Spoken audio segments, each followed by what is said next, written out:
Hi everyone, and welcome to our song live chat with the designers Michael Schnall and Fabio Curi. How are both of you today?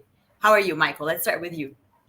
Doing quite well. The temperature's nice. That 2.5 minute rock intro felt like it went on for quite a long time, but otherwise doing well. Fair enough. How about you, Curi? I'm doing great.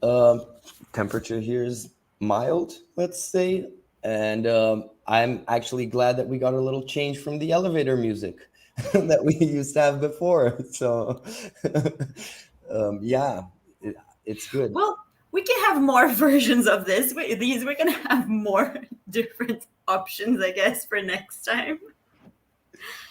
Well, everyone knows what we're here to do. We'll discuss the upcoming update that's going live on Monday. Is that right? That is Yeah. correct. Huh. Are you guys excited? Very. So excited that we are actually going to be doing things a little different today. Just to get this out of the way early, if anyone tuning in, what we are going to be doing today is basically taking a full deep dive into the full patch notes and everything of the upcoming, patch. Usually we would just kind of highlight the main things we want to talk about, like we did with our Visions in the Flames article early in the week.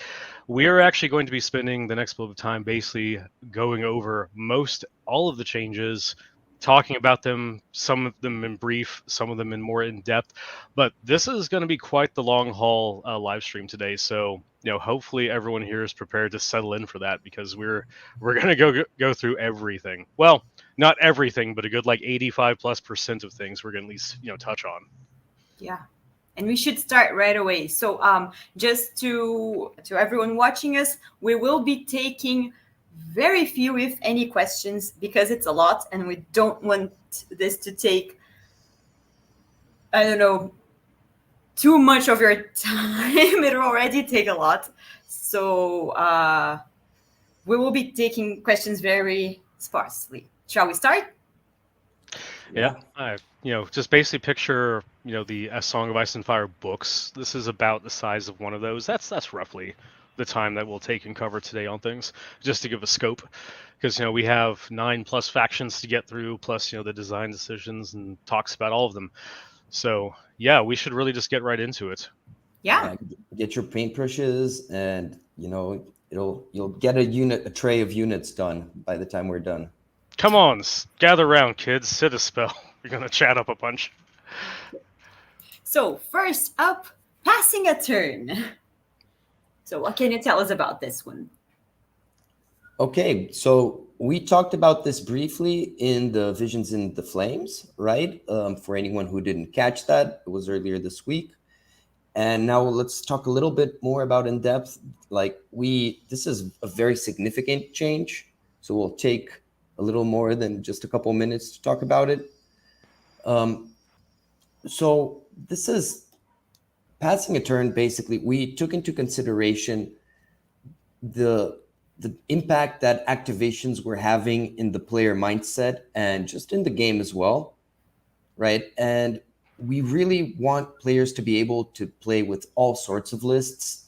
And we noticed that there was a skew towards people choosing lists that would favor more activations.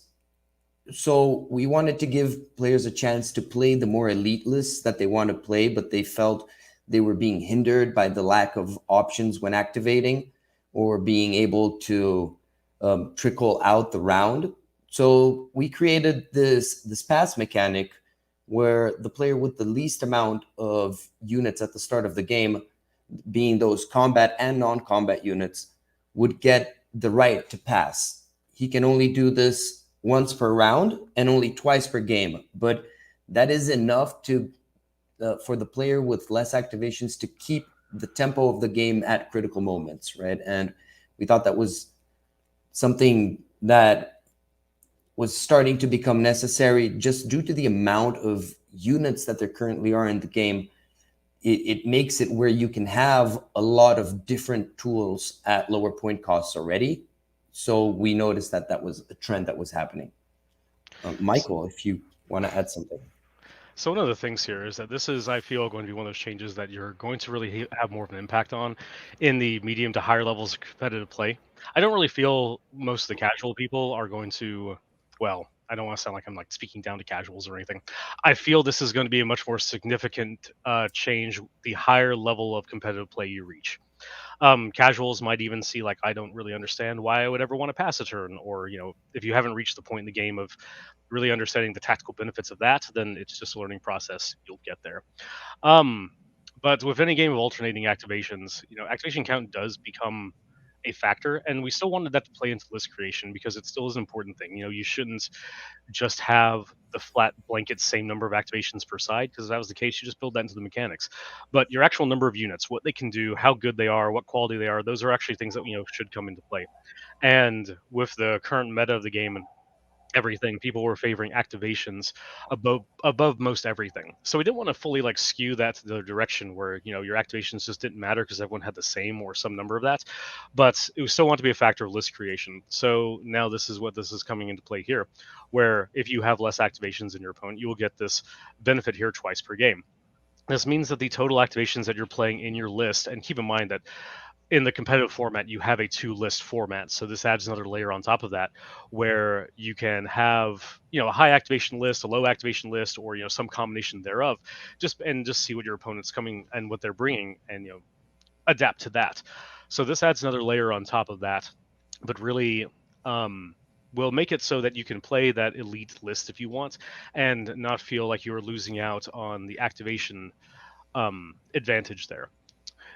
Again, running a bunch of activations should still give you that benefit, and choosing to take a bunch of lower cost units for that activation bump should have a use for it. But likewise, the other end of that spectrum, where you're running an elite army, you shouldn't be overly punished if you're coming across a skew list that's on the opposite end of the spectrum there. So this is to help mitigate that, but is not intended to fully remove any of the benefits or drawbacks for choosing to skew heavily in one of those directions. Okay, we can. Something else just to note here, which I feel is important to note, is that this is very intentionally noting here that this is determined at the start of the game, your total number of activations that you have. So in the event of things like some free folk cards, or some like the Targaryen, like Marcin and everything, where you can create units throughout the game, this is a set point that is checks to see if you gain that benefit. So that actually does add another little trick sort of to those list creations that do have the potential to create additional units, is you can technically start low and then work that up there. But in those cases, you're tending to create units that are not very good. So, but that is just another very minor thing that is to factor in. But that's just a clarification point here, is that, again, this is based on your total activations that you have at the start of the game. That's a point that it is checked. That is when this is done. This is when it's resolved, and you move on. Okay, we can move on if you want. Thank you. Another one that we addressed in the Visions in the Flames briefly, and we'd like to show here again so we can have everything in one video, right? Are the neutral unit limits. So before, the limitation was 50% of your units, and now it's 30%. This was, once again, it had many reasons, but we noticed that players were generally picking once again, not all players, but as a trend, people were trying to always select the best neutral units, let's say, air quotes, and the best NCUs, and then build their faction's army around that. And that wasn't really our intent with neutral units, right? They were supposed to give you extra tools and be an addition. And if you really wanted to put many neutral powerhouses, then you should go play full neutral faction, right? Because that is an option.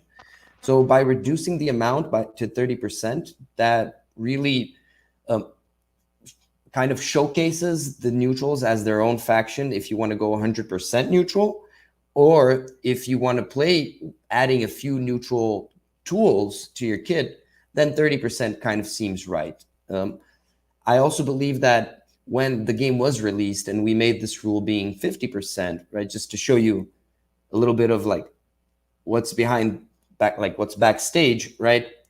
when you had a smaller roster of units, so 50% did make sense. Now all the factions have on their own more units than the game had as a whole when it released, right? So you have these options already. You don't need to rely so much on neutral units to fill in those gaps. Well, it's a simple matter of, like you said, when the game came out, we had 2 factions released at the time of launch, Starks and Lannisters, that had a total pool of about 6 units each, and then plus the neutrals of Boltons, there were 3 there, and then even the first year when we released Night's Watch and Free Folk, one of those couldn't even take neutrals there, so it's just one of those evolutions of the game. Plus, as I said, really just want to see more in-faction play. Neutrals are there to be a supplementary force and to give you alternate strategies. But if you are wanting to heavily rely on them, you really should just be playing neutrals. So this just pushes that more in that direction. Shall we move forward? Yes. Sorry. We'll start saying like next slide. Yep. Sorry, Helena, that we just have you kind of over there relegated to I guess slide pushing. But we do greatly appreciate your efforts here. So I guess what we do now, those are the 2 major general changes that we made, and now we're going to get into the actual faction specifics about what was changed, and we're going to really, I think, tackle this in the order of tactics cards, going on to specific commanders and how they might have changed, and then talking about units and NCUs. Although really it's going to depend on the order the slides come up, but I know that we're starting with the the baseline tactics deck for each of the factions. So with Starks here, when we went to modify their baseline tactics deck, these are really just some kind of quality of life changes here, rather than the drastic overhauls with their deck. A lot of their cards had triggers that could potentially be wasted. Devastating Impact is one. The change here is that when a friendly unit is performing a charge action, you now play this card after you're rolling your charge distance dice versus before. This allows you to actually play the card and not have it just kind of be wasted when it goes off. Winter is coming, kind of the same effect right there. These are typically cards that you would play when you declare the charge action, but you could potentially fail the charge or have something like that, come into play. Yeah, once again, these are just quality of life changes in the wording, I'd say, once again, so they hit the right triggers where you can actually play this card knowing what's going to happen instead of it just being a mitigating factor. So, or actually using it and it not being relevant. Something as well that was changed here, for example, the North remembers the sword bonus that you were gaining there for having the combat zone is, instead of being able to just automatically roll 6 for all charge distance dice, you are going to get a flat +1 to hit. Because typically, about the time that this effect would come into the game, your units are probably locked up in combat, and also Starks have just a lot of tools already to give themselves charge bonuses, charge rerolls, not bonuses, just very specific terminology there. In some capacity. So we just felt like giving this one a small buff here as well. Okay, moving on. So now we can... Sorry, I'll go then. So when we show commanders from now on, we're generally going to show the commander card, his tactics card, the commander's attachment card, and then all his 3 tactics cards, even though some of them or most of them didn't change. In this case, none. But we'll showcase the change on top and show the whole kit in case we need to discuss it.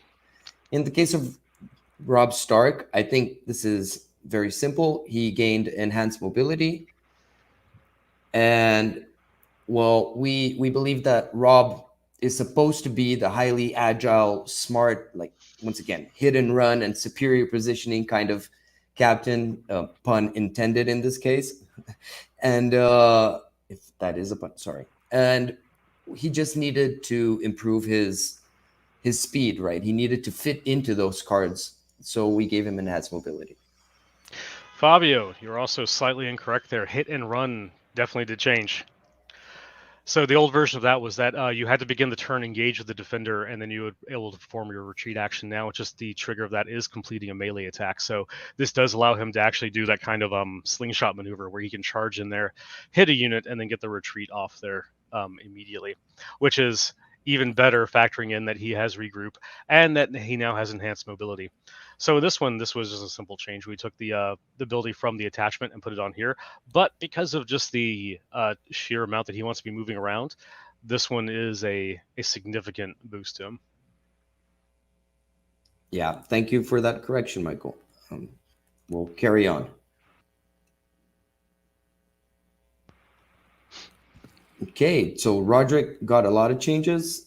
He had changes to martial superiority, and once you see a change there, that will impact every other martial superiority we'll see, and also to his press the advantage. So, I'm sorry, guys. I need to even Michael, if you want to address this, because I don't even remember the old one, right? Because we Sure. get stuck So playing. with Roderick here, the big change to him is just basically making him easier to play. So Roderick as a commander, the previous version, he really played a lot of wanting vulnerable, and a lot of his cards required vulnerable to be on a unit in order to get some kind of effect.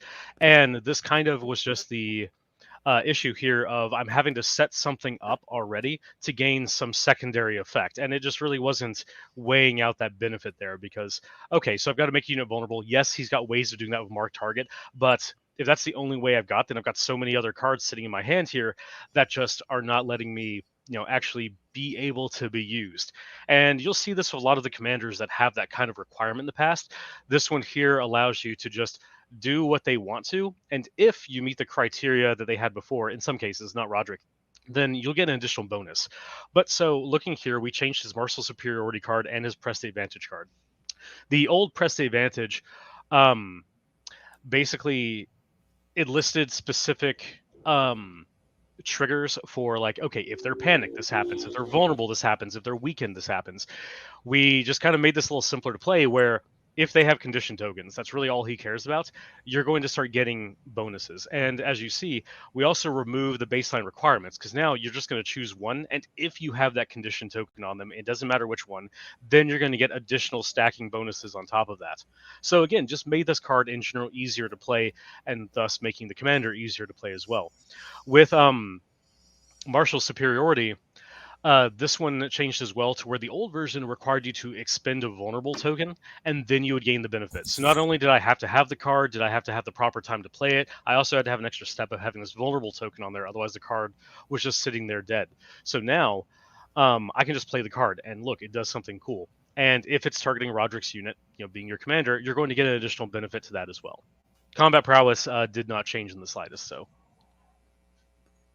Let's go. Okay, so Brynden, it says here changes to Warcry. This has already been showcased before, I think.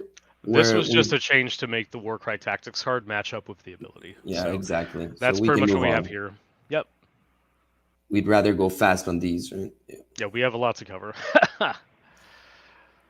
Okay, so Rickard had changes to Taunt. If I'm not mistaken, this also was to match the order that we changed in the previous. We did not change it previously. This is the first time that people are seeing that. And okay. You see, you lit up because you were super excited about this one. Yes, this was one of the ones that's more of a universal change here to just Taunt as an ability and to the Tactics card that shows up. Is basically we wanted Taunt to have a little bit more beef to it. Well, that's a weird term. Anyway, so what we did with Taunt is that you have the Tactics version and you have the ability version. They do function the same, just the wording is slightly different to compensate one for being an order and one being Tactics card. But essentially what Taunt says now is that when an enemy combat unit activates, you target, it's depending on if it's the Tactics card or if it's the order, because the order obviously centralizes from the unit. Tactics card can be played whenever. But point is that if the enemy could attack or charge the targeted unit or the unit with the order, and they declare any action other than attack or charging that unit this turn, then they become vulnerable and weakened. So this includes things as like, okay, I'm just going to maneuver, or, I'm going to target and attack something else. Very important interaction with cavalry. If they take their cavalry maneuver, that is an action that is not an attack or a charge, so they will become vulnerable and weakened, even if their next action is to, meet the full criteria there and everything. So, a very substantial buff to this ability. Also noting that instead of just becoming weakened like the previous version, it's vulnerable and weakened. So doubling down on that. So. Okay. Oh, the other thing, sorry, just to note there as well, that bonus is automatic. It is no longer they have to make a morale test to see if it goes off. So once again, especially with the tactics version here and the order as well, removing some of those steps to make it actually do something effective, because you had to have positioning, you had to expend the order, they had to do a morale test. There's all these little micro triggers built in that had to go off. And this is just cutting a lot of those out to just, man, I've got this cool thing. I want this cool thing to do the thing I want to do. So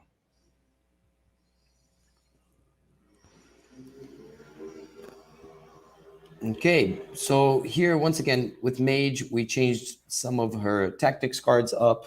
So on here we stand, which, if I'm not mistaken, it's unique to her, yes, and that also one. sustained assault. Sorry. Here We Stand got drastically, again, just much like what we just previously talked about, just the extra little steps to make this card do something that was cut out. So now it just, you play it, it has its trigger. When the unit will be destroyed, you just discard the card. There's no more morale test, no more bonuses for being Mage's unit. Instead, they just stay and play 1 wound. Boom, it's played, you know what it does. There you go. The other thing is that, though, to reduce the power of it, to counterbalance that aspect of it, you do have to play it to start a friendly turn. So there is some setup to it, whereas the old version was just you played out of your hand when the unit would be destroyed, and then you had to now you actually have to do some setup to it, and the opponent knows which unit has it, so they can kind of plan for it. Sustained Assault, Fabio, I'll let you go over this one too much because this one is one of those just kind of, again, broader changes, because this card appeared numerous times in the game. Okay, so sustained assault now is when a friendly unit is performing a melee attack before rolling a dice. If this unit began the turn engaged with the defender, it rolls its highest attack die value. If this target is Mage's unit, in this case, it may re-roll attack dice.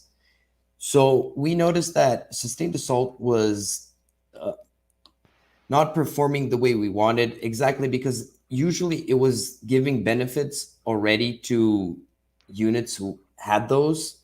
And also we were trying to make it play more around the ranks, right? So being able to roll The change it here. was Sorry, just to jump in there, because again, we have so much to cover, and I don't want to feel like I'm over no, speaking please do, because I get lost in where we were versus where we are now, and that's always like my weakest point. The changes to Sustained Assault mainly came in the secondary triggers. The primary effect of the unit began the turn engaged, rolls its highest value attack die. That didn't change. It was mainly the secondary kind of kicker effect that you have here. Whereas the old version was if the defender had more remaining ranks, then the defender became vulnerable. Now it's just straight up, if you target the unit, you can reroll any attack dice. So again, kind of removing that secondary conditional modifier to making the card do something else that's cool. This is not the biggest change here in the world, because the units that have this tend to want to grind in there, but it was mainly just making that secondary benefit a little easier to achieve. So here again, just like most other commander cards, it's just a matter of you're targeting Mage units, Mage's unit, you get the benefit, versus the old one where you had a secondary trigger that, yes, it could extend to more units, but it also just required you to fulfill more extra steps that may not even come into play.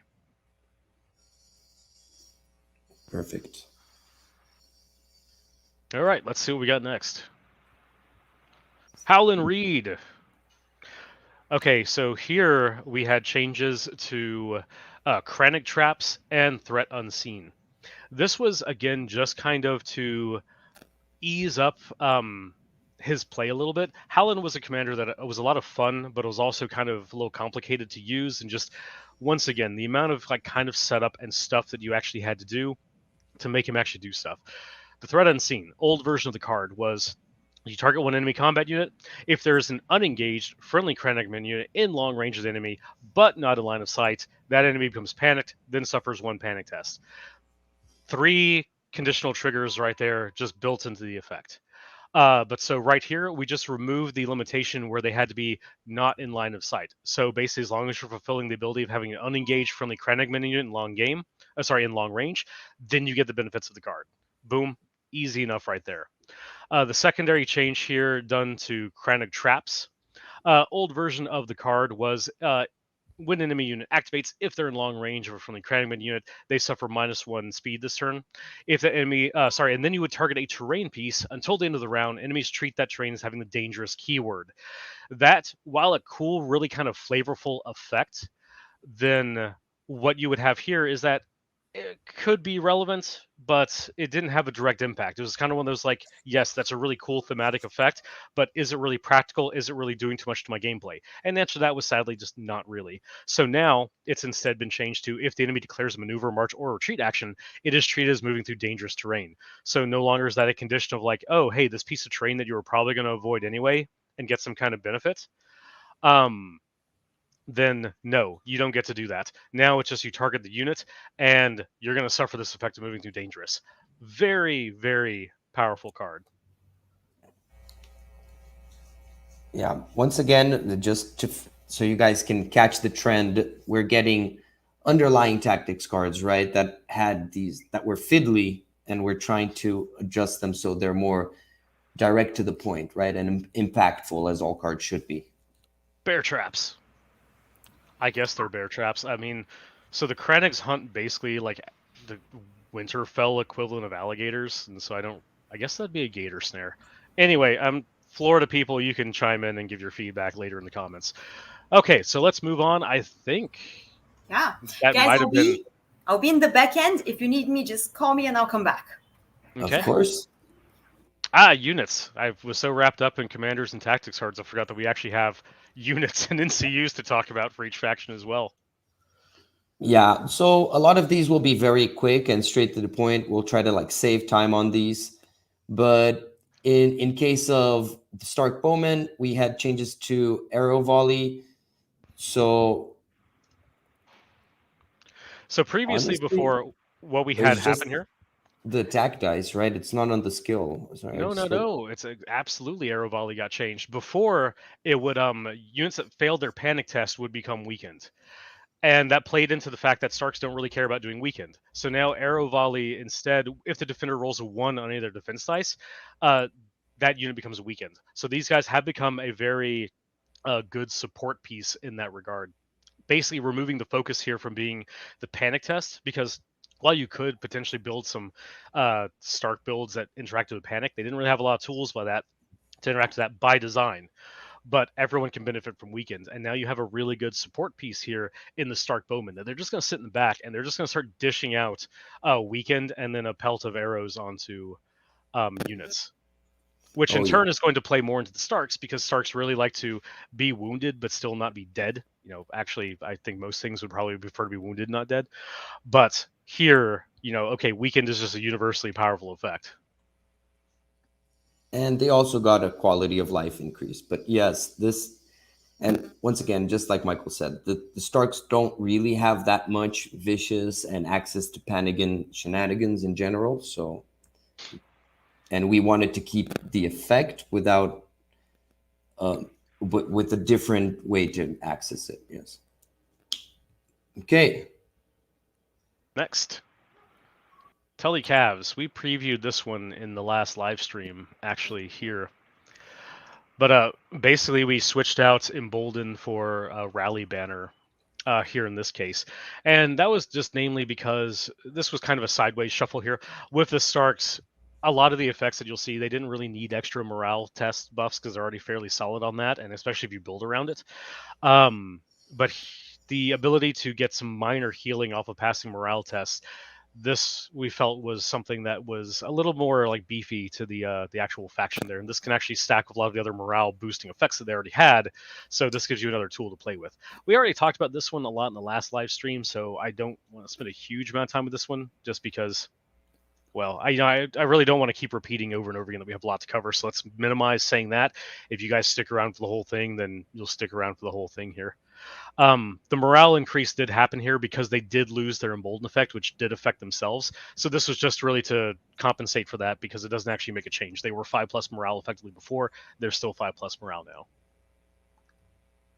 now. Okay.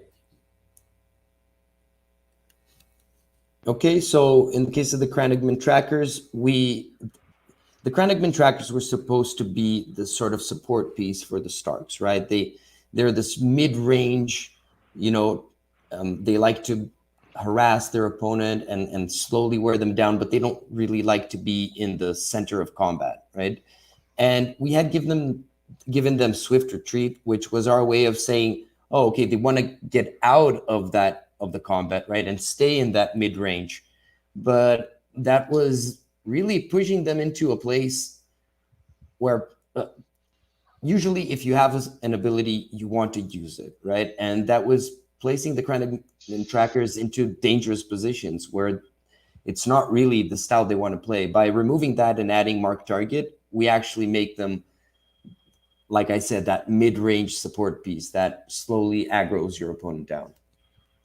Yeah, the whole thing of previous Kranigman trackers is that, yes, they're a cheap unit and everything, but they also just don't really want to be too much in combat.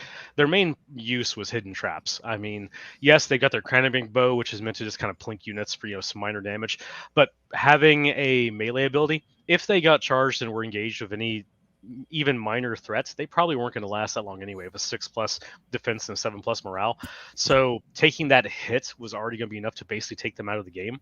So yes, they didn't want to stay in combat, but now they just kind of really want to avoid combat in general, because they're going to sit back, they're going to hidden traps, they're going to mark target. This is a straight up harassment piece, and it synergizes so well with some of the changes to Howlin Reed and just the things we just talked about there, where with his Krennic traps and threat unseen card, now you can have your cheap Krennicman unit just sitting off to the side and just creating this little bubble of harassment for your opponent that they're going to have to deal with at some point, or they're going to ignore, and it's just going to sit there and harass them the entire game.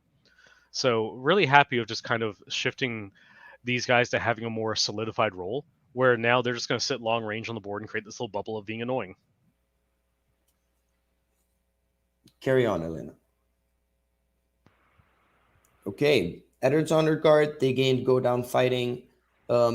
We believe that Eddard's Undergard is already much better than any Stark Swornsword, of course, but they're part of Ned's kit, right?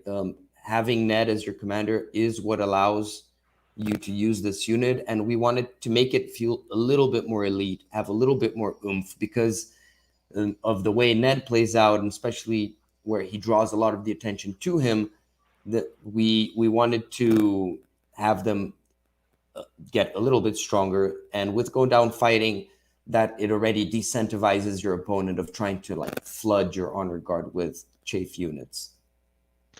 This was just I'm not going to say it's a quality of life improvement, because it's just a straight buff, but this is, Ned is bringing essentially a character unit, and that should have a little more oomph to it. And yeah, I like the idea of them just being more buffed up Stark Swornswords, because they're just better fighters, but this gives them just a little bit more of that, you're going to attack me, and I'm going to be in the thick of combat. I'm going to punish you a little bit more for that.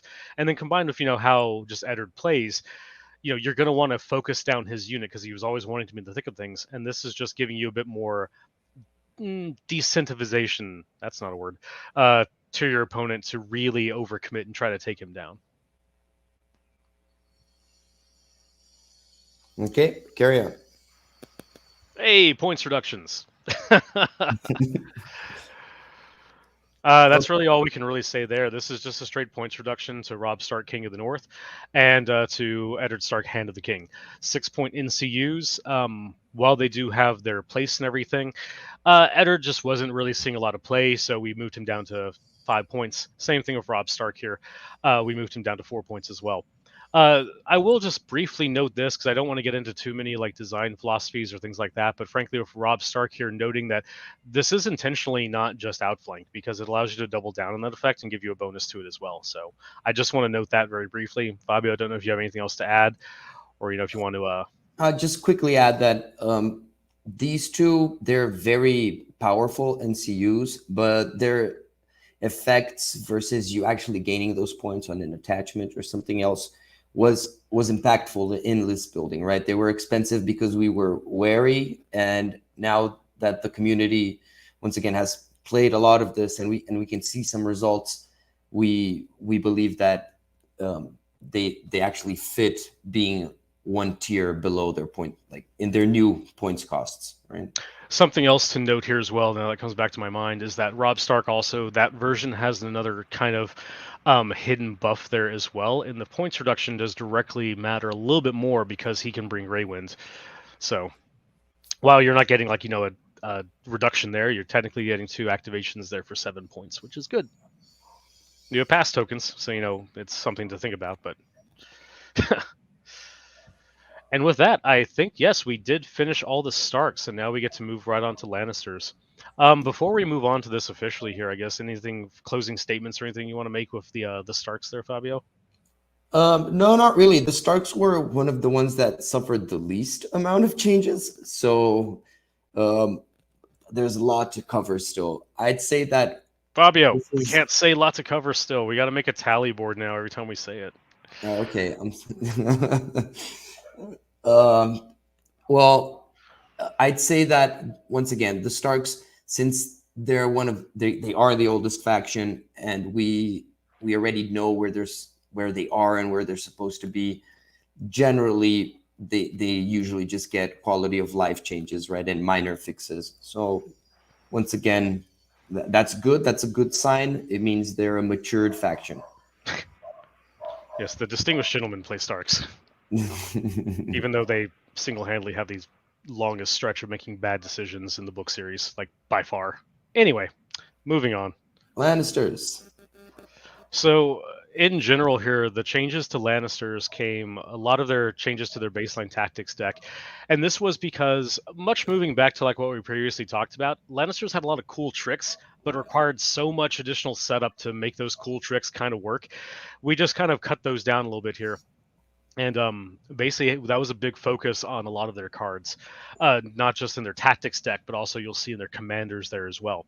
So, Fabio, if you don't mind, I can take over with this section here specifically, if you would like. No, that's more than fine. Okay, so we did changes here to fealty to the crown, counterplot, bribery, and subjugation of power. Fealty to the crown. Let's go ahead and start with that one. The previous version was when an enemy fails a panic test, target one friendly unit long range. For each wound that enemy suffered from this test, you restore 1 wound to that friendly unit up to 3. If you control crown, you restored +1 wound to a maximum of 4. The new version of this is you target a unit long range. For each wound that enemy suffered from this test, restore up to 1 unit up to +3. If you control crown, deal +1 wound to the enemy and restore +1 wound to a maximum of 4 to the friendly unit. So the big change here is that basically crown additional effect right here. If you control crown, you're going to deal an additional wound, which is going to immediately heal you up for 1. So this is technically a little bit of a minor, just from a wording change on here, but it did receive a fairly substantial buff in efficiency here as you're moving up from 3 potential wounds to 4 potential wounds from failing the panic test. So really heavily leaning more into that. So moving from a 3 to 4 is a substantial difference, even if it is just a minor numerical change. Counterplot. The straight up change here was adding a bonus, whereas the previous version, if you controlled the crown, you got to reroll your die.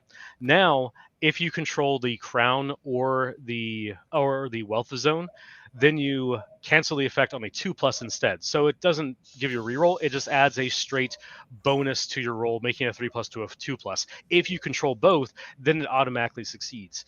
This pushes Lannisters more into the point where, if you allow them to control the zones of the tactics board that they want to control, it is going to get very bad for you very fast. It also means that Lannisters, more than a lot of other factions, really want to heavily lean into the tactics zone. The tactics board in general. So whereas Starks, okay, yes, I want to control zones and it can matter to me. With Lannisters, you're really heavily leaning into that. Changes to bribery. So the change here was that the previous version was while attached, the unit attacks using its lowest attack die value. Now it is you use your lowest attack die value and you suffer a -1 to your morale test rolls.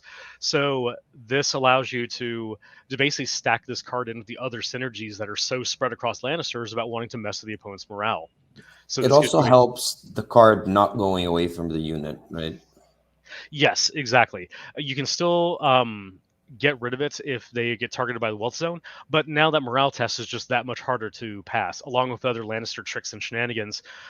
That's just adding that extra little layer here of control to you. Subjugation of Power. This one probably received the most direct substantial buff that you're going to see. The old version was the enemy performs a morale test, and they suffer a -2 if you control crown, if you control wealth, and then on a failure until the end of the turn, they can't be targeted by friendly tactics cards, and they lose all abilities. Pretty much everything that you had there is here, with the exception that that morale test has become a panic test. So you're stacking some damage on top of this as well, and giving Lannisters another source of just hitting you with a panic test. The buffs, sorry, the negatives that you got for controlling the zones did get toned down a little bit, but as you can see here, still very potent there as well. Because if you control both of those zones, then you're suffering a -2 to failing that test. You're going to suffer some wounds there, and then on top of that, you're going to have the effects of subjugation of power getting thrown on there. Perfect. This technically also indirectly led to a buff to, like, for example, Cersei NCU, because she searches out, and basically any of the Lannister NCUs that can search out some of these cards that received a buff, they also indirectly receive buffs as well, just because the cards they're searching for did gain additional power. Okay, next. Tywin. We talked about him previously in the live stream, the last live stream we did, but this basically follows along the same vocations as with Roderick, in that we just essentially made him easier to play. With Tywin here, he got a change to threaten, which is just really more of a wording change here. But what you're going to see here is that, okay, so he can throw out weakened. And then with his other cards that you have here, it's just in general just got easier to play his effects. So now, no longer do they you're required to have weakened on them. They're just going to gain additional effects for having those as well. And, now it's just, we talked about him in the previous stream, so we can kind of move on to the other things here if you want to. Also, just quickly noting on Threaten, once again, we didn't see any reason for Threaten just to have a different trigger than Mark Target. So now they work very similarly, right? Before the unit had to activate to place the token, and we felt that was unfair with the weakened token, right? So now it's in line with the vulnerable.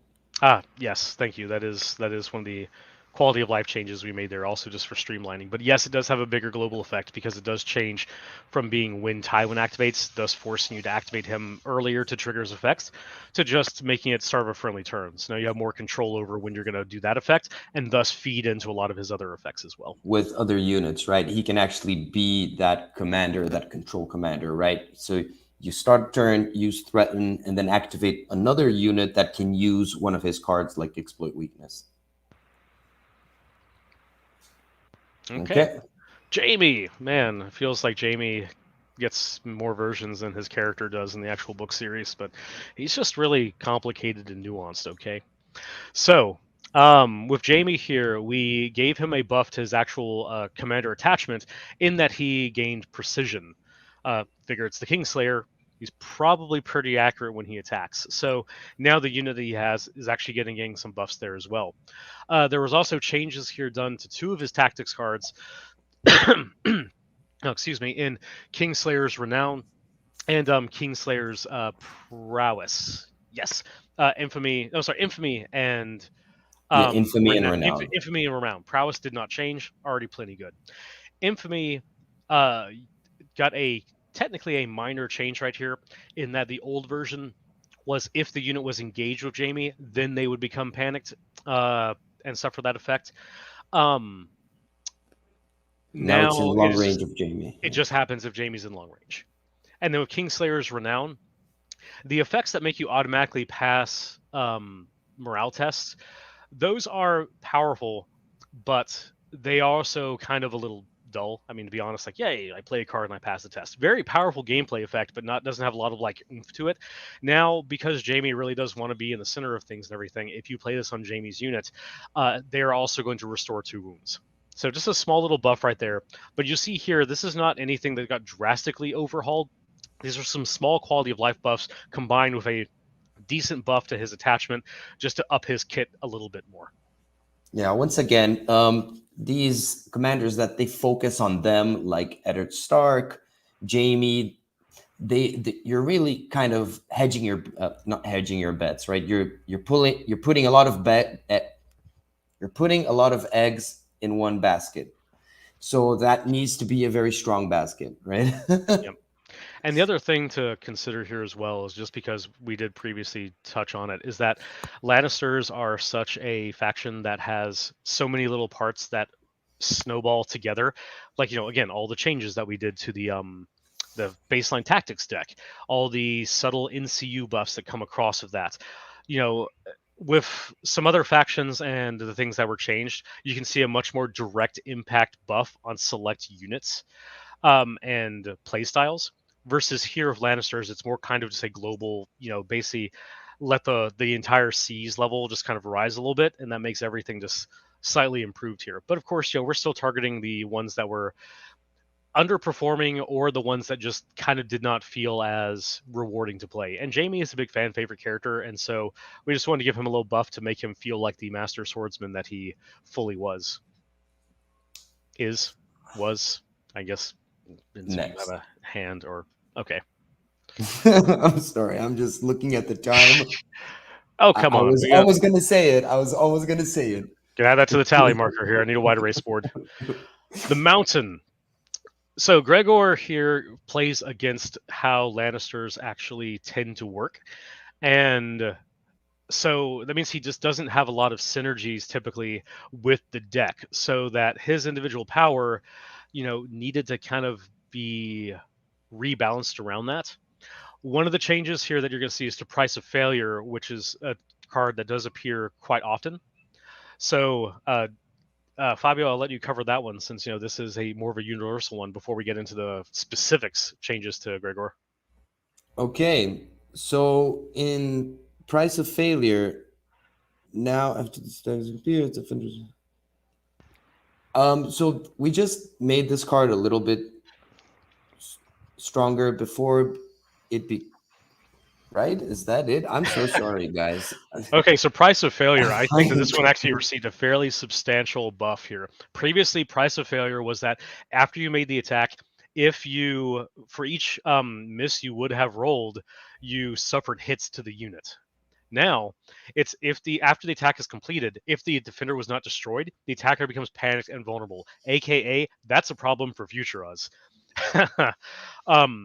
This was one of those cards that, like, people really, really don't like negatives attached to cards. And this was one of the, I don't want to say more substantial ones in the game, but it felt it. Where it's like, oh man, I can make an attack, and yes, I get all my attack dice to hit. But man, if I rolled 7 misses, then I would just take 7 hits back. And, well, why am I taking so much damage off of, just playing a card? Now, yes, you're going to suffer negatives if you don't meet the conditional trigger here of destroying the unit. So you're going to suffer that Price of Failure of becoming panicked and vulnerable. But now that's a thing where your opponent has to compensate for that by doing something to you. Now it's not just you hurting yourself. You're just setting yourself up to be better hurt by your opponent. I feel that this is a fairly substantial bonus to this card of most of the ones we've covered.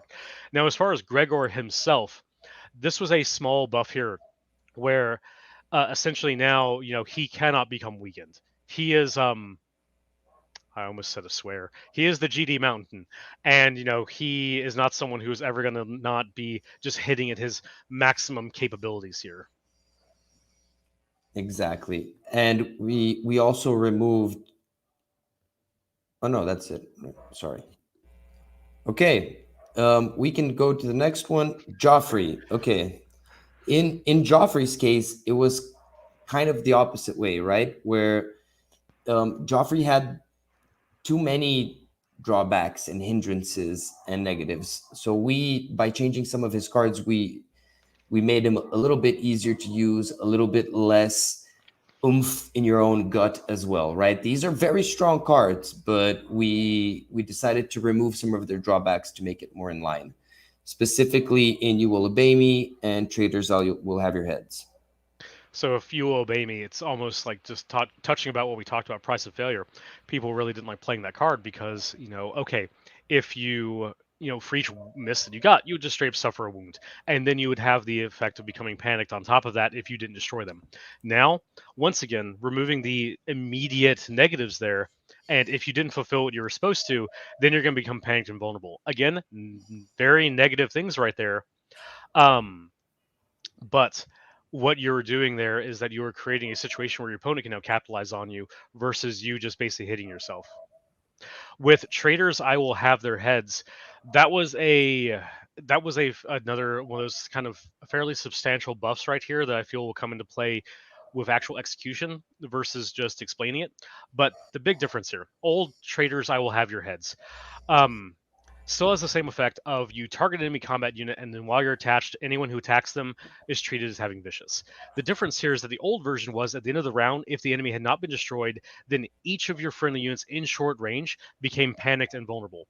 The key change here is that now it only affects units that actually made the attack on that enemy. So specifically, the ones that you sent there to attack, if they didn't fulfill what they were supposed to, they're going to suffer the negatives versus just kind of everything around there taking this negative. So some nice buffs here to Joffrey, basically just focusing his drawbacks on the units that are actually participating and, more importantly, failing at whatever they are supposed to be doing. So they're not overperforming like he wants them to, right? Yes, and he's not punishing the whole army for the mistakes of these select units that he is deeming as being failures. Okay, and then lastly, you didn't address Tyrion. There you go. So Tyrion had changes to cunning ploy and to intercept orders. So in cunning ploy, before it would be where the kicker effect was on the letters, if you controlled the letter zone, and now we changed it so it is if this is Tyrion's unit. So that makes it once again more focused on his commander, right? Where he's the half man, he's there, and it should be around him. This was a change that basically Tyrion, of all the Lannister commanders, he also was putting emphasis on controlling the tactics zone, and that's then spreading your resources thin across 3 different zones the Lannisters then wanted to control with wealth, crown, and then tactics as well. And it just kind of like, okay, I already have to focus on these other zones. Now I have to focus on a third one here. And also I am, Tyrion is my commander, so he's not directly doing anything that's even helping me there. This just basically removed a lot of the secondary effects to, instead of focusing on just the on the tactic zone, to just being Tyrion's unit like most other commanders function. You'll still see that the tactics zone control is still there on 2 of his 3 cards, false agenda being unchanged, but the other effects are just targeting Tyrion's unit. So he has more of a battlefield presence.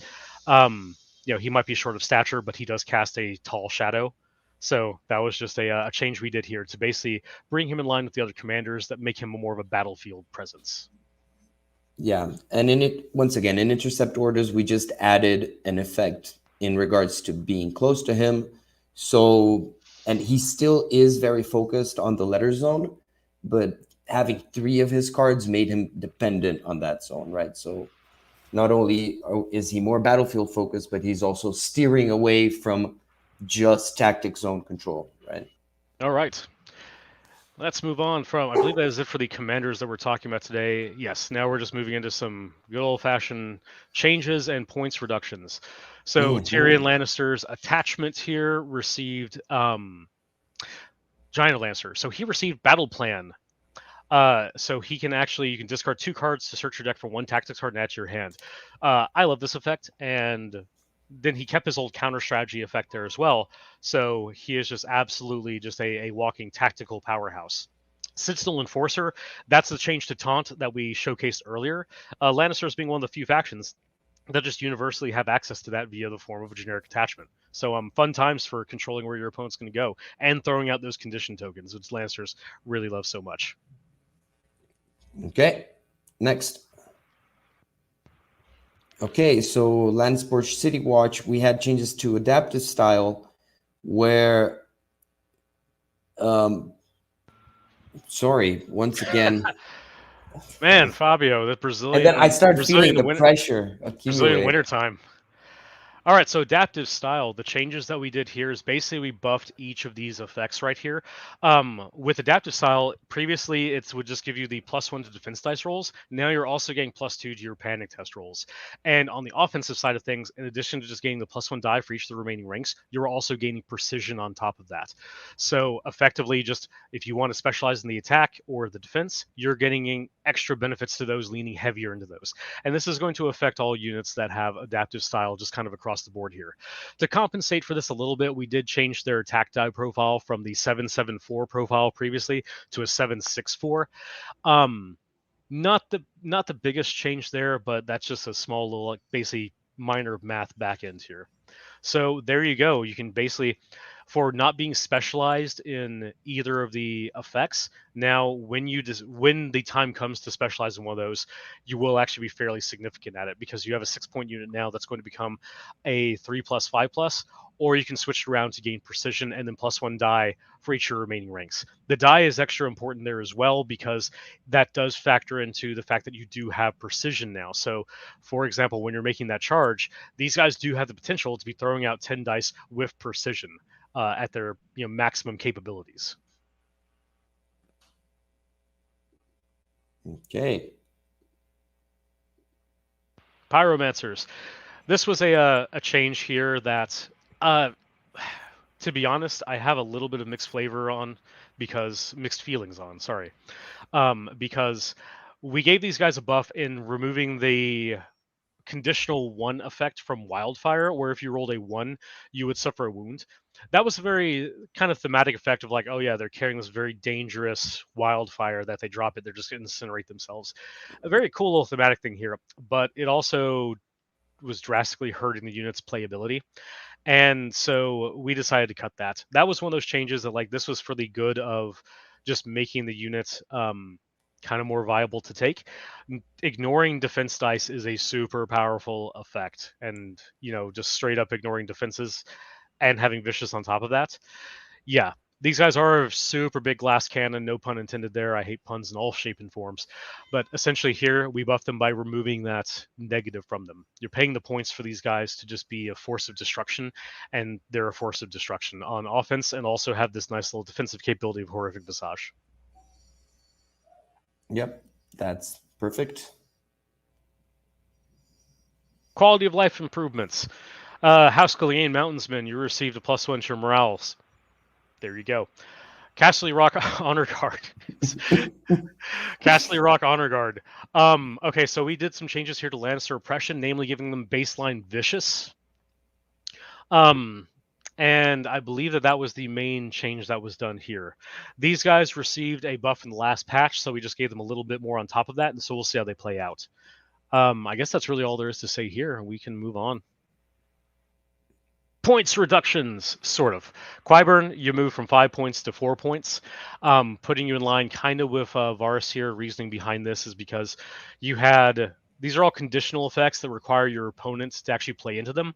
5 points was just a little bit of a steep cost to pay for that. Pycelle, throwing out Weekend was very nice, but we just wanted to give him a small buff because he just wasn't seeing quite as much play as we wanted. So now you've got the option of throwing down Vulnerable or Weekend, just so he can go into more armies there to and fit more play styles. And I'd like to say that Pycelle, just as in the books, had managed to stay this entire time without being updated, right? Since the beginning of the game, he's very sly. So he was almost the quintessential NCU, right? So yeah, now he will hopefully stay the quintessential NCU. I think that's covering everything for Lannisters. I think we're done 2 out of 9. I think. See you in the next slide and see if we get any surprises. Hello guys, I'm back. You thought I left, but I did not. Just dropping by to say we're an hour in. I think it's time for a quick 2-minute break. As far as I know, we're all human and we need to get glasses of water and stuff. What do you say? Yeah, that sounds good to me. When you said, I think it's time, and I thought you were going to say to cut the live stream. We hit an hour. You just got 2 factions. Forget the other factions. The other 7 from 6 factions. Okay, so I guess I'll see you all in 2 minutes. Okay. Don't leave. You all watching us, don't leave. We'll be back. We'll be right back.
And we are back.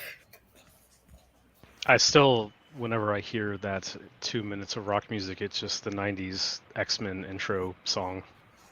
Oh, those are good memories. I'm pleased. Good times. So shall we dive right back? I'll go to the back and I'll leave you guys to your Night's Watch. Bye, Helena. Okay. Gior. So Gior just got changes to his Night Gather's Tactics card. And Before we actually jump into this, it'd be important to note that none of the baseline Night's Watch Tactics deck was modified. Yes. Yep. So yes, moving right into Jor, the old bear. Or sorry, I mean not the old bear, the 997 Lord Commander. Forgot old bear actually is a version in the game, so I don't want to say that. And we actually changed some of his, basically his entire attachment.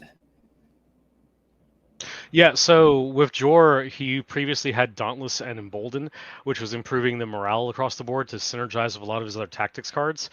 But here, we basically just kind of redid a lot of his kit, and thus that required redoing his attachment version as well.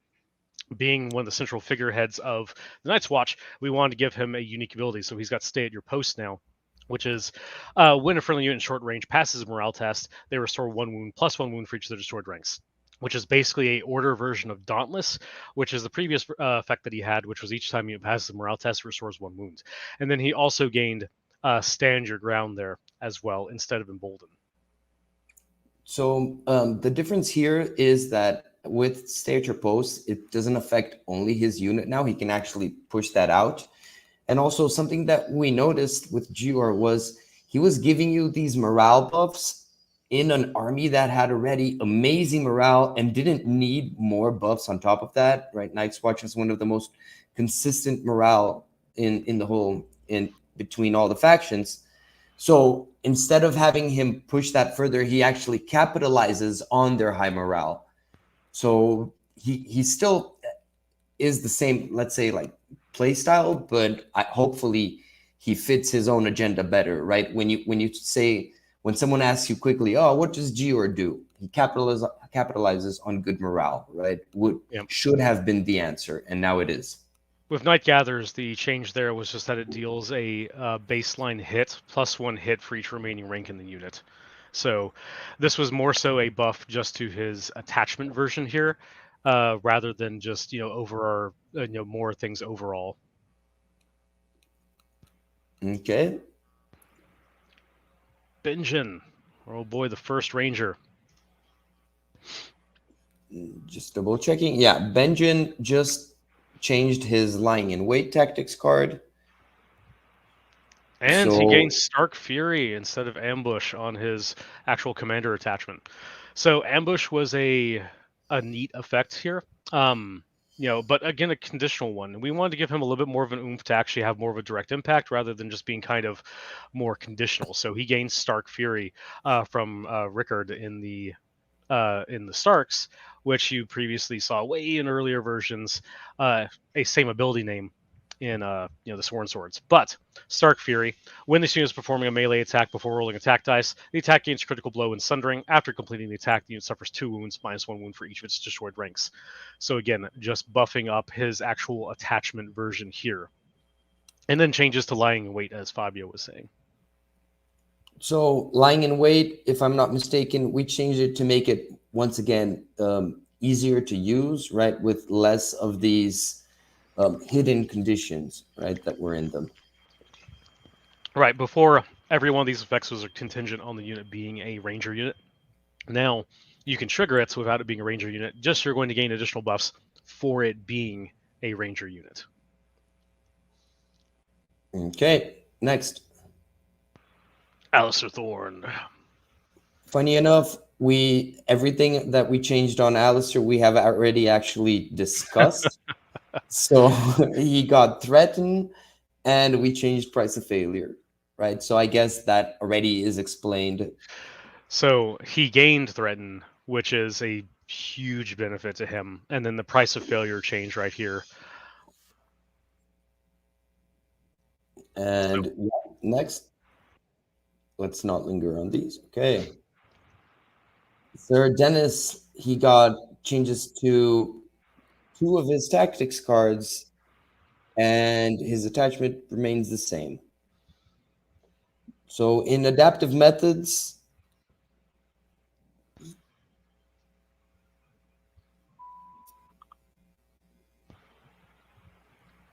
So actually, something was just pointed out to me is that the hit and run card there for Brynden, that one actually should have been updated. Looks like that's an old asset right there, but that has been, I know, because that was one that we corrected in the last patch things for the final files.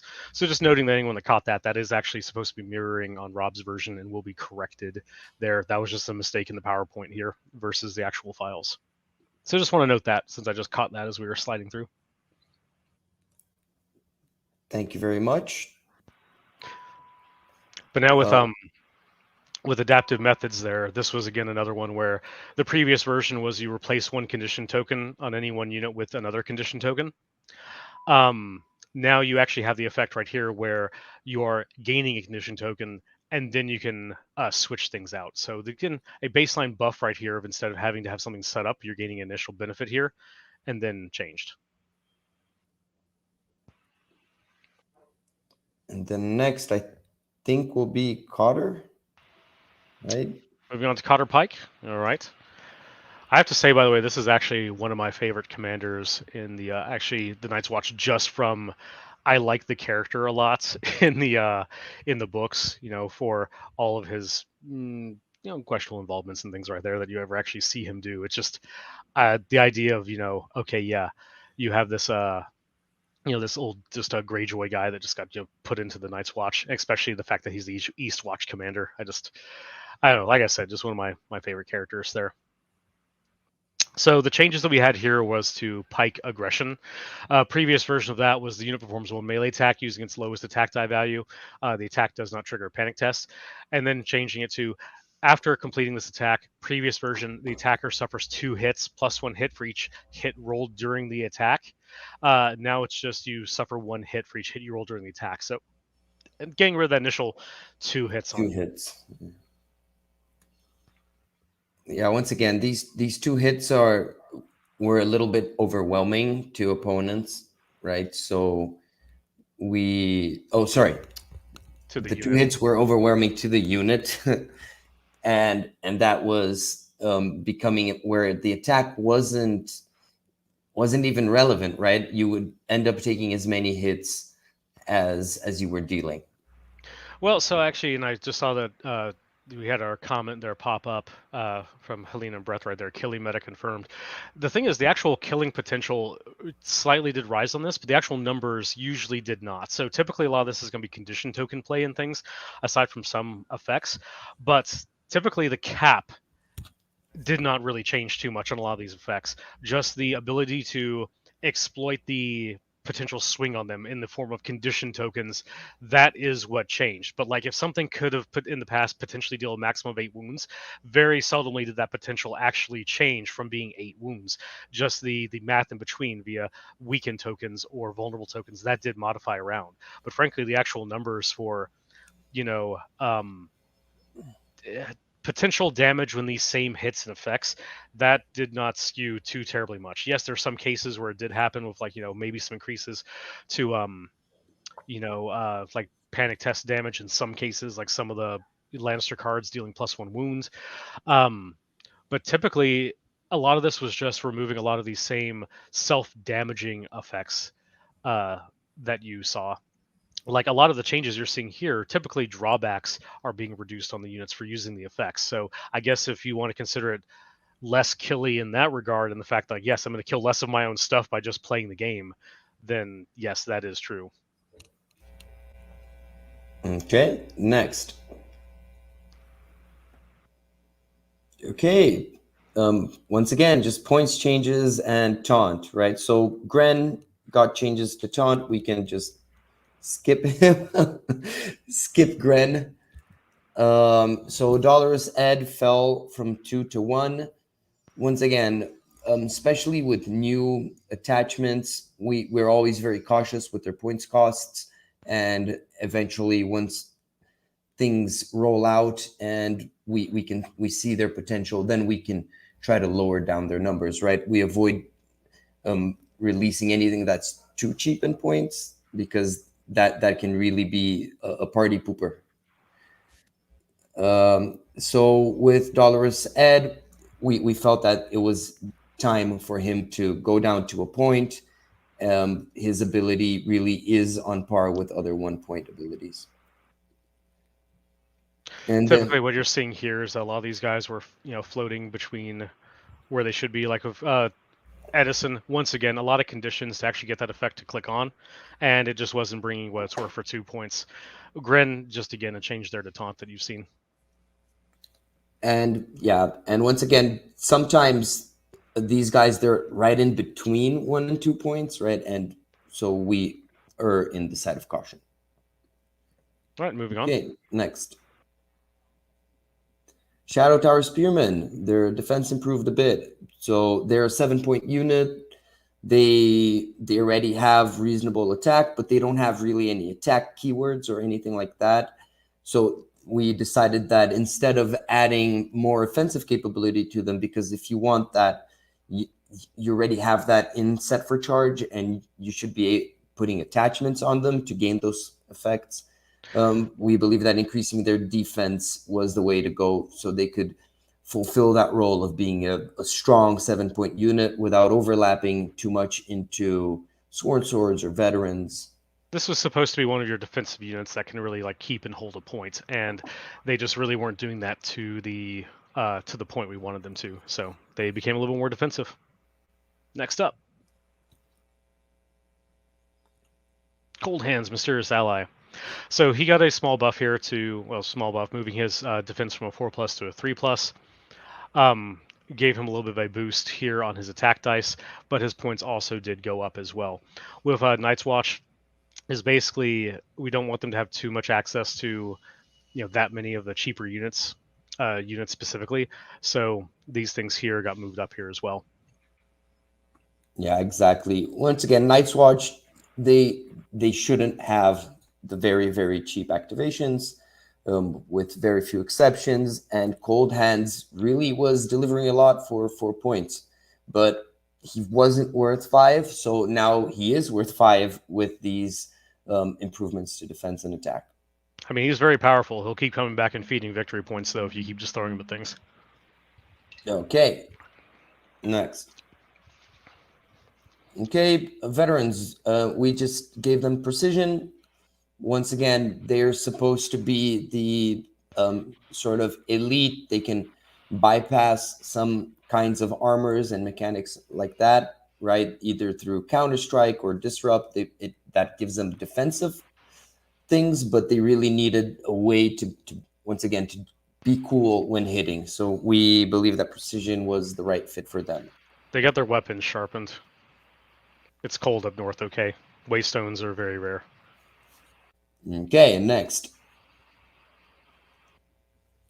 Okay, so this one, I'm gonna have to even remember what we changed in Rock Volley.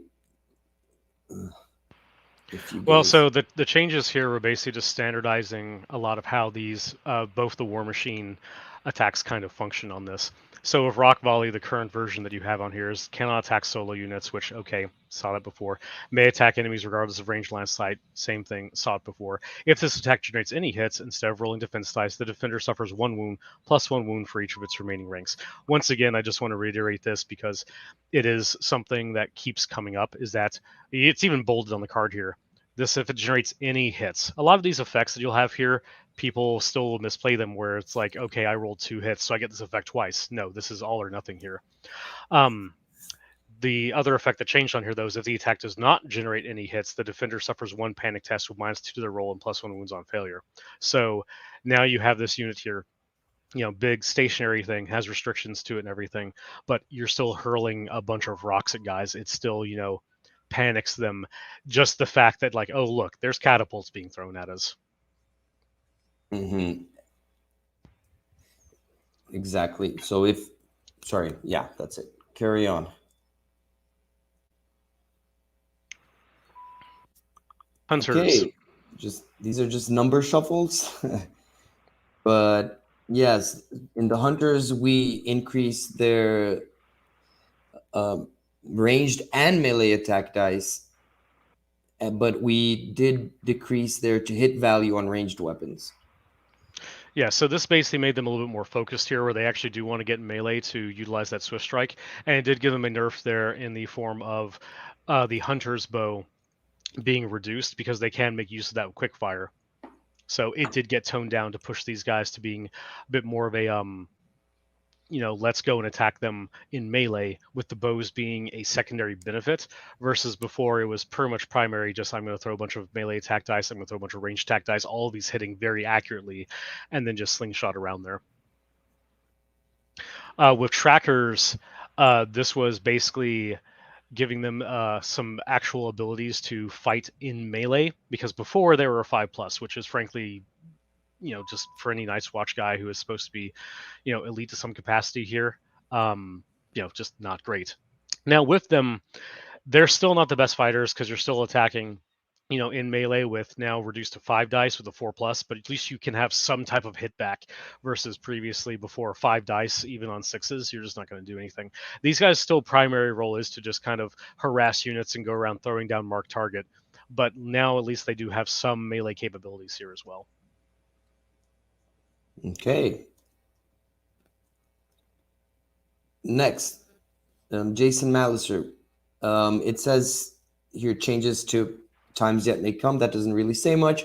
What really changed is his influence ability, right? Well, before you had to be wounded to gain some of these benefits, and now you don't, right? So if we go maybe into a little bit more detail. Well, it's basically as you said there. This also one of the changes here as well is that it specifically only affects your melee attacks versus previously. Oh, sorry. The effect actually changed because previously it was the unit rolls its highest value attack dice, or the enemy gained a condition token. With here, you also gain the effect to the unit's melee attacks may reroll any attack dice. The unit rolls its highest value attack dice, or the enemy engagement gains a condition token. So previously it was you gained a condition, and then for each, and if you had one remaining rank, you got both the effects. Now you choose one of the effects, and then for each of your destroyed ranks, you get an additional one. So if you're on your attacking with your last remaining rank there, you'll gain all three of the effects. Okay. Next. So Craster, we added a once per game effect on his free folk version to make him different, if I'm not mistaken. And some of the zone's effects were changed. Craster got a basically an overhaul here to kind of make him function a little bit better. The previous version was when he claimed a zone, these zones would gain additional effects. Now he does have that once per game effect of at the start of the turn you may restore 2 wounds to a friendly unit, and then he has the previous effects that he had there as well, where basically the same buffs that he had before, but he's gained this additional once per game effect right here. The other effects did slightly gain some benefits, such as the maneuver zone. Previously, you would give them +1 speed. Now they also ignore rough keywords. But essentially what this did is kind of drew him more in line with the free folk version that you'll see. So that's the change there. We can move on to that one. Othel Yarwick right here. We did change him to essentially remove the bonuses for controlling the different zones when you captured him. Claim them with him. Because it is a global effect right here. It's a nice effect. It was overperforming just a little bit, but really it's more so just kind of a feels bad thing for your opponent, since it's just like, hey, I'm just going to attack on you regardless of range or anything like that. So this did receive a nerf there. Jorah Mormont got his change here with his duty to the realms of men. The previous version was once per game. When Jorah claimed a zone, you may replace the zone's effect with take 1 tactics card that can be attached from a unit in your discard pile and attach it to a friendly Night's Watch unit. As you'll see, that completely stayed the same. The change here was to the first effect, where previously it was each time Jorah claims a zone, you may target 2 friendly Night's Watch units in long range, move 1 friendly card attached from that to the other one. Now they don't have to be in long range, if I'm not mistaken. Yes, that was the major change here, basically, and also it's kind of cleaned up a little bit of the wording here, where previously people would play it as you had to switch cards. Now it's just straight up, a little bit wording there clarified to say that you can just move one from the other. I don't think that really came up that much, but I think it was something that we did address there. All right, let's move on here. We are done with the Night's Watch. We are moving on to Free Folk. So once again, Free Folk didn't have any changes on their core tactics deck. That being because Night's Watch and Free Folk had changes on their basic tactics deck in the previous update, and we didn't feel the need to change them again, right? They're well put where they are. Yeah. So what we... Also, something to note here is that I do think, and I hate saying this because it's going against what I said earlier, we'll probably pick up the pace here just a little bit because we do have a lot to get through. And while I do love chatting over every single change right here and everything, we are 4 factions into our review here, and man, we got a lot to cover here. So I think that what we can do here is just kind of, we can jump around a little bit here, give some changes, overviews, and if we really feel that is something worth jumping into, then we can really deep dive into it. But so Tormund here, for example, the change that we made to him was that we removed Furious Charge and just gave him Sundering innate here as well. He also got technically a change to Devastating Impact on his Tactics card, just because we talked about that previously. But again, this was just kind of a quality of life buff right here to, just give him a little bit more oomph to incentivize you to take him as your commander. Okay, next. The Weeper, once again, he just got Vicious, and if I'm not mistaken, he also got a small change on. This was price of failure received that update there as well, so that directly buffs him there. And then with the Weeper, we gave him Vicious just to up the power of his attachment version here. Exactly. Okay, next. Okay, Harner's Bannerman got tactical reposition, which really fits into Harma's mobility theme, right? As well as Harma got a change to hit and run, just like everyone else, right? So that's basically it for there. Yep, so that was just a buff there again to Harma's Bannerman. A nice little benefit though, because tactical reposition is just super nice. But again, semi-minor there as well. Okay. Oh, so this is actually a significant change, right? That we can talk about. So Rattleshirt's got a change to trophy collecting, because where before before the previous effect was you'd search your deck for a tactics card or discard pile for one of his cards, and then play it. Now you're still going to do that, but it's going to attach. So it basically gives you 2 copies of it instead of him just claiming it himself. Yeah, so before he would, when someone else destroyed a rank, Rattleshirts would use his order. So instead of you playing the trophy on that unit, you would place it on his unit. So he would get these incremental buffs. But now, once again, he had an order that was just moving a resource, and that shouldn't really be his thing. So he's now adding resources, right? So whenever you would put a trophy on someone, you may use Rattleshirt's order to put that trophy, another trophy on him as well. So that's really good. That will ramp him up a lot faster and make his cool tactics cards actually viable. I like to call him his free folk vows. Overall, what you're doing here is that you are taking, before he was very selfish as a commander and always just wanted to basically like, oh, you did all this work, I'm going to gain the benefit now. And yeah, that would be good at empowering up his own unit, typically going to be Bone Lord's Chosen. But the other unit that was probably in the thick of things, that actually is in combat and probably need those buffs, wasn't going to get everything. Now he's actually just kind of becoming more of a team player, just as he did in the books. He took one for the team in some various ways. To basically, he's just sharing out his buffs right here. So it basically just means the cool stuff that his army does, now everyone gets to benefit from that instead of just him. Exactly. Free Folk Raiders, sorry guys, but you lost Insignificant. So you already get a cheap unit here. They already have Adaptive to reduce the cost of attachments here, but you got to be worth victory points.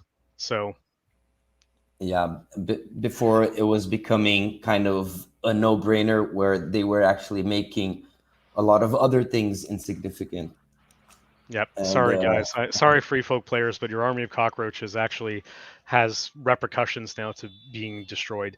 Yeah. You have other things to compensate for that and everything, but this one was just... Overall, we wanted to work around it and we're going to balance it out, but frankly, with the army-wide access right here, we decided to cut it out.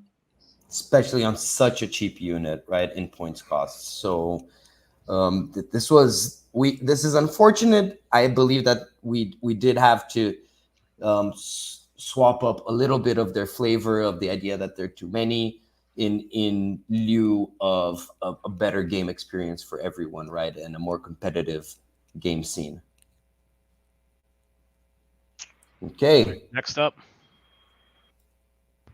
Thin Warriors. Changes to the taunt that you previously saw there before, which directly buffs them, as we talked about. It's one of those things we can just note and move on. Go. Next. I think she's waiting for the word. Yeah, there you go.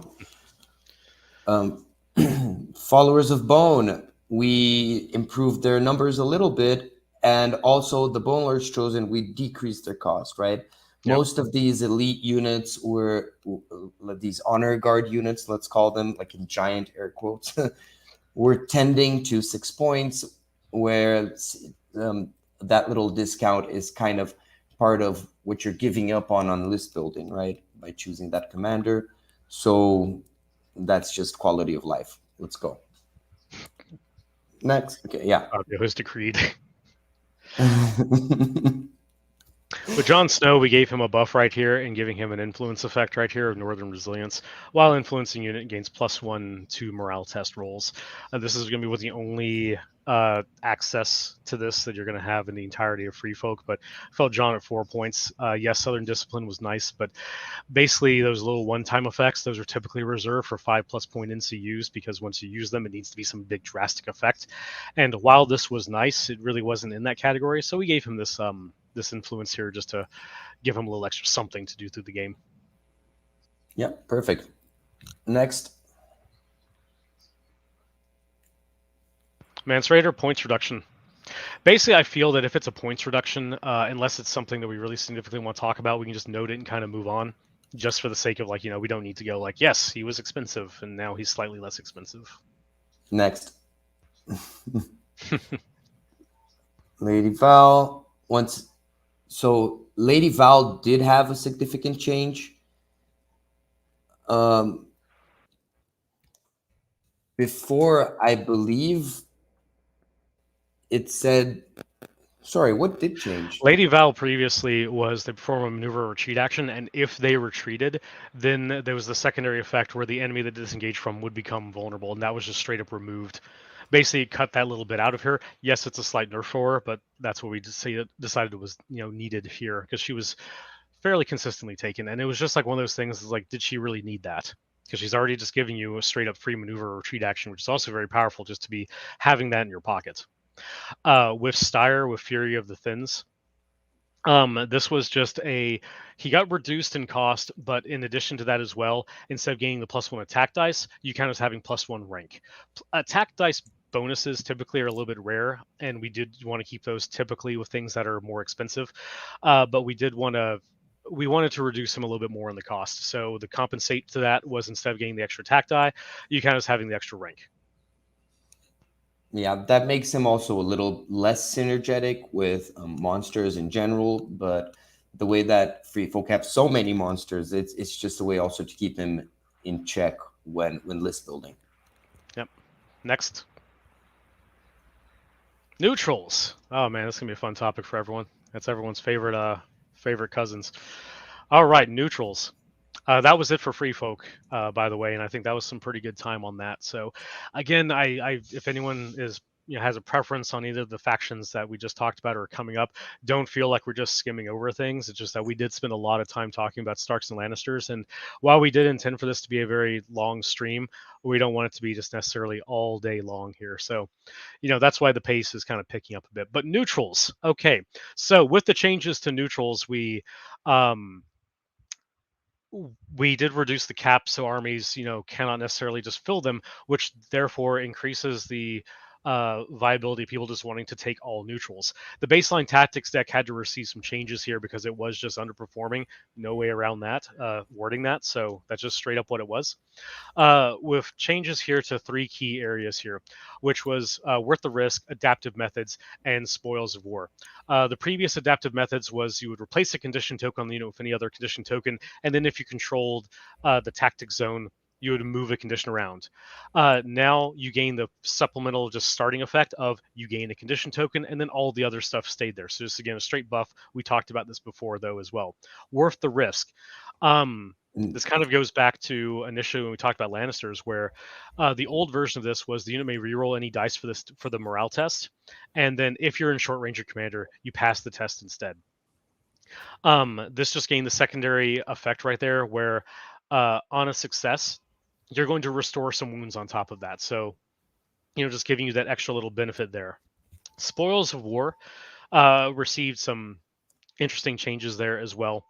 The old effect was it's still token accumulation and what you'll gain, but the previous effects were if you had a token before rolling attack dice, the defender would become vulnerable, and if you had 2 tokens, you gain +1 to hit.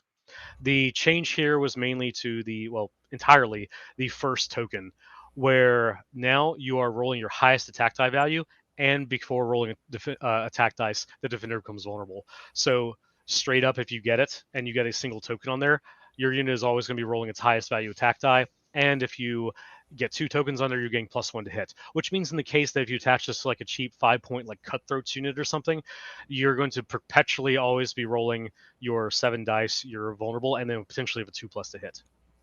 Yeah, it's important to note that the vulnerable is before rolling attack dice, so you're already gaining that benefit as well. So that's super useful on this card. Yep. Next up, Vargo Holt, the Goat of Harrenhal. So this right here was much along the changes of almost like the mini Roderick / Tywin changes here, where Threaten got changed to be buffed to from being when he activates to serve a friendly turn. And then with that as well, Exploit Weakness changed from requiring you to have weakened on the unit to do something cool to now they become vulnerable. And if they're weakened, you get to reroll any attack dice. Okay, and I think we already addressed the changes of Exploit Weakness on Tywin as well, so we can just move on. The good news is as we start rolling through these changes, if we talked about something within the past, then it just kind of snowballs that effect. But again, I want to reiterate that doesn't mean we care about any of the later factions we're talking about any less. So now we can address the elephant in the room. By the way, Internet, you and I need to have a private chat real quick, okay? Just a 5-minute timeout, okay? When we release an update article, man, and we say there's a bunch of changes coming, I saw so many comments that are like, well, what about the elephants? Now it doesn't work. Guys, we're changing the elephants with that clearly. Since, as we see here, the changes here, first off we have is, 1, elephants got a points reduction here, but perhaps more importantly to that with the Golden Company, the officer now grants Golden Company affiliation. So you can take him and you have access to your elephants. So you got your you guys, we did it. And also elephants all around, to one of my favorite lines in the entire series. You know, I want those. I wanted to see my elephants. Yeah. So once again, that really, if we think about a 40 points list, you can get the elephants at a kit for 8 points. So that still brings you basically the elephant, the Golden Company officer, and you still have room for like a 4-point NCU. Once again, just going back to what we said about having 30% of your list in neutral units, that already seems like a lot, right? Having a unit, an NCU, and an attachment in a list of in faction using neutrals, you still have a lot of options, right? And this would be one of them, for example. And this also makes it for if you're wanting to run like a full Golden Company army, you can run your Golden Company guys, but then you're also non-Golden Company neutrals with Golden Company officers, and hell, take all the elephants you want. I want 4 or 5 elephants in a list. Come on, do it. I don't think you'll be able to do that unless you're pushing up to 15, 60 point levels, but you know. Yeah, see, Michael did a pun, and I was quiet because I wanted to encourage another one, but... I don't think I actually did. I think if you interpreted that as a pun, then you're mistaken. I think that's how that works. Okay, but it crossed your mind. It certainly did not. Okay, now let's trample through this, and Helena, how do we cut his feed? Okay, so Golden Company Swordsman, we removed the tactical strike, and we added adaptive style. Yeah. You have, first off, Mastercrafted Longsword was added, so they just straight up have Sundering at all times. So first off, there's a bonus for you. Your 7-point unit has an actual attack keyword that they'll use, and they gained access to that delicious new adaptive style here, where if you want these guys here to basically be super, super nasty, congrats. They can gain precision, sundering, and +1 die for each of their remaining ranks. Or if they need to go full defensive on here, then they're going to become a 3+4+. In addition to that, they will have Iron Resolve. So increase that even further with that extra bonus to their panic test right here. So here with that neutrals, you're getting what you paid for. You got your 7-point masterclass swordsman here. Exactly. They're expensive and they should play as much. Okay, next. So this right here, a taste of things to come. And this is honestly why I want to push through a lot of these changes to get through because, man, when we hit Greyjoys, it's going to be a conversation. But changes here to pillage on the Lysine sellswords. Honestly, this is such a newer unit that we really didn't want to make any corrections to it or anything, because we typically are not fans of making changes to units like when they first come out, because people's initial reactions, and you just got to see what actually shapes up versus that initial kick. But here, because we were changing pillage with the Greyjoys, we had to address it here as well. So effectively what you have here is changes to pillage, which is these guys gain pillage tokens just like they did before, but pillage actually does innate changes right here to where you have raiders the free cities. For each pillage token they have, the first pillage token gives you +1 to your morale test, and the second one gives you +1 to attack dice. In addition to these guys, they have their actual pillage effects where if they have 2 pillage tokens, they always roll their highest attack die value, which means if you fully kitted these guys out, then they're going to be rolling 8 dice at all times. Which is great for a 5-point unit, right? Especially on the 3+. Fairly glass cannony, but you're not paying for their defensive capabilities. Okay, next. Bloody Mummer Zorse Riders and Stormcrow Dervishes. Dervishes, sorry, not going to talk about you too much because you got a morale increase. It's a straight buff. It's a minor buff, but there you go. You deserved it. Bloody Mummer Zorse Riders with Motley Armaments. This changed to being, again, conditionally always being only on the flank to now when you attack, you just get to choose one of these. And if you meet the condition, you get both of these. So when these guys, if you guys charge directly into the front, you can pick for the defender to lose all your abilities, or for you to gain +1 attack die or critical blow at all times. You no longer have to just be in the flank. This added to the fact that they are less defensive than most other units of similar cost. But really, it's just because it was one of those effects that you would maybe get to use once, and then it would kind of just shut off. And then congrats, now they're just kind of not doing anything. And yes, the idea was to, attack with them, retreat, make use of the elusive escape, hit back into the flanks. But it's just a lot of setup for having to just do something cool. And again, that's a lot of the kind of the feelings and sentiments that we wanted here, was just let units do cool stuff, and then if you take the extra time to set them up and do those, let them do the additional extra cool stuff. Exactly. Next. Okay, just points drops. You guys can print screen and discuss on the weekend. Next. Fabio is mandated, so okay, there we go. Moving on to Targaryens. Okay. So we have 2 changes here to the Targaryen core faction tactics deck, and that is with Fire and Blood and Unstoppable Advance. So, sorry. The previous Unstoppable Advance was, this one received basically just a straight overhaul in its first effect. Was when a friendly unit activates, this turn the unit ignores the dangerous, hindering, and rough keywords, and it destroys any keywords with a destructible keyword that it ended within 1 inch of. This was a situational benefit that was okay, but it's neat, it's flavorful. When it's useful, it was useful, but we wanted to give this one a bit of a buff here. So instead, it's now been changed to when a friendly unit ends a march action, all enemies in short range of them become weakened. Take that as you will. Sure, you guys will have time to analyze and discuss all that. Second change here was then to Fire and Blood. Excuse me. It was just the trigger, if I'm not mistaken, right? That it's after the charge distance dice are rolled. Correct. And this circles back all the way to like when we're talking about Starks. You could technically play this card. It would then not go off because you failed your charge or because something happened. And now you've not only had a bad action, but you've wasted a card on top of that. This has now changed it. Just again, that little minor change here. It's now guaranteeing that you're actually going to gain the effects of the charge. Noting here, by the way, that you can still choose to get that reroll off if you want to play this card. You can still gain that effect of like, oh man, I didn't roll high enough. I can still play this card with hopes of potentially getting the distance I actually needed. Or just removing that 1, it's up to you.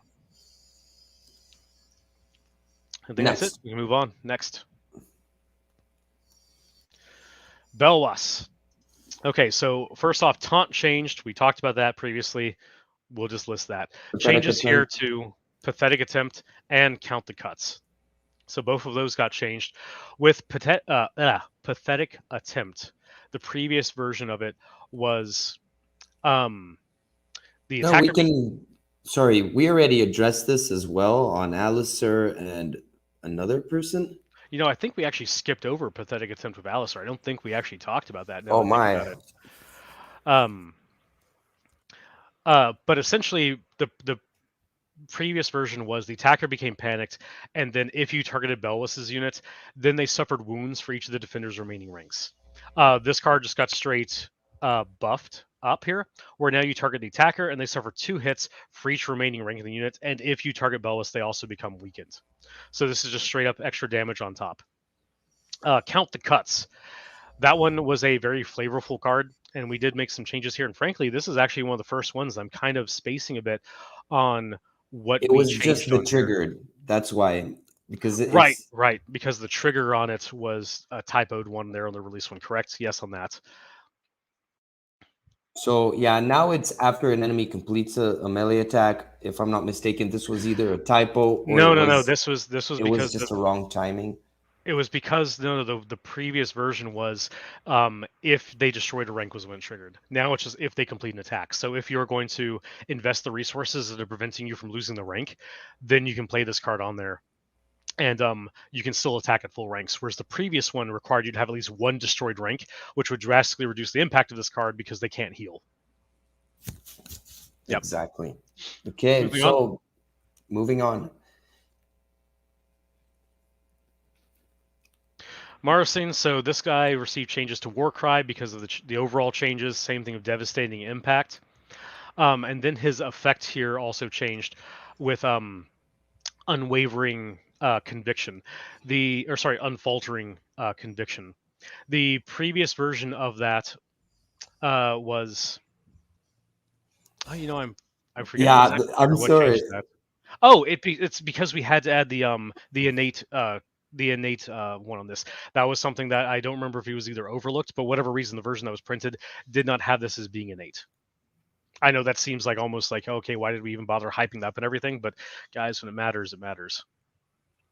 Yeah, and also no, sorry. Yeah, this has to be innate, right? This is such a this effect happens so little, right? That it was just really a bummer if someone could cancel it out, right? So it was probably a typo from the initial print, and now we added it, right? Just once again making it consistent.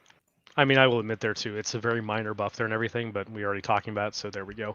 But yeah, the other changes here again being to Warcry, being his options there to choose from, and then Devastating Impact, just again that changed to after instead of before. So we can move on to the next one.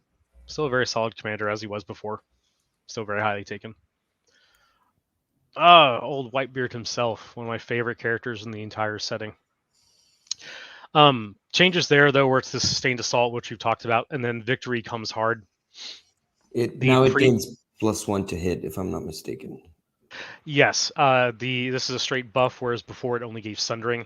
Now it also gives you +1 to hit. Technically, he also received a buff in the last patch cycle when we buffed Nightly Vow as well. So he can actually start stacking up just quite a nasty amount of pluses to hit. Exactly. Okay, next. Now we have Daenerys Targaryen, Queen of Meereen. Okay, so because she was borrowing so heavily from the Lannisters, everything that changed with her, she also got a buff here as well. So Counterplot got changed, Subjugation of Power, both of them got changed to match the new Lannister versions. So directly, most of her kit received a boost there as well. And then also the changes to Threaten being from when she activates to being just when the server-friendly turn. So just frankly, universal buffs to her across the board here. I feel that it's time for the Queen of Meereen to rise to her full potential. Exactly. But that was pretty much it. Buffs all around for her. Consequence. The Lannisters send their regards. Next. Okay. Mother of Dragons. So, yep. I'm sorry. Yeah. So basically, in Mother of Dragons, her cards were always focused on the dragons, and we believe that now these cards kind of deserve some secondary effects, right? So I'm sorry. not secondary effects. We added the secondary trigger on these cards of start of any turn, because once again, like these commander focused or unit focused, let's say, cards, sometimes if your unit is already down, you can't use the card. So this is just to keep it consistent with the rest of the game. Yep. You'll also notice that the card that technically lists what is switched out got moved to Fire Made Flesh. Just noting that just strictly is a text thing that got moved from Dracarys over to Fire Made Flesh, just so we could put in the extra effect there for Dracarys. No mechanical change there. Just noting that might freak some people out. I don't know. It doesn't. I felt it doesn't change a single thing. I just felt it was worth mentioning because someone might read both and then just, I don't know, have a brain schism. Okay. Okay, so Jorah. All Jorahs dropped a point, so further into the friend zone. And on top of that, it's very interesting because one of them even dropped to 0 points, right? But he already had the restriction on Daenerys. And we also changed the ability, whatever may come. So I'll actually read the new one out because it's hidden behind the slide. Very, very sneaky. Yeah, Jorah is a sneaky person. Here. So whatever may come now is each time an enemy performs a melee attack on this unit, before rolling attack dice, you may destroy Jorah. If you do, that enemy becomes vulnerable and weakened. Yeah, the changes there is that now those effects will actually trigger in response to the opponent's attack and be usable to be on that effect. Sorry, on that attack. Whereas the previous version, the previous version is that it would be after the attack was completed, then he would throw all these negatives on the unit, and okay, cool, you're now vulnerable and weakened, but you already beat the crap out of me. So now it's thrown on there to actually be to actually affect, when you want to be used. Okay. Next. Brazen Beasts. So you guys got a slight, a nerf in your to hit, moving it from a 3+ to a 4+, but they also received a points reduction down to 5 points, giving the Targaryens another secondary option aside from Stormcrows to have a cheap melee unit option. So with the points reduction and the changes to Motley Armaments, it kind of felt that they needed that to hit change to balance everything out. It wasn't that we looked at them and said, oh, let's worsen their to hit. It was actually that they were getting better in so many other aspects that the to hit had to check, to work as a check. I entirely glossed over the fact that, yes, the Motley Armaments change, just like we talked about in the Zorse Riders, comes into play here, where they just get to do something cool now when they attack. And, now you don't have to have the additional setup, but if you take the time to do it, then they actually get the bonuses for it. Okay, next. Okay, so the Dothraki, we changed their melee attack name just so it fits their team theme. So they got Screamer's Aurochs, which is Sundering, right? So they gain Sundering at all times on their attack. They deserve it. Next. Here's your gold banana sticker. Okay. The Dothraki Outriders, much like the Screamers gain Sundering, they now gain Precision on their attack as well. I feel like we showcased these guys in the last live stream, but I might be just hallucinating that. But either way, these guys gain Precision in addition to the +1 to hit and long range that they gained on the Outriders bow. Okay, next. Jorah. This is the whole just Jorah train here and everything. So he received his morale increased, his attack dice slightly increased.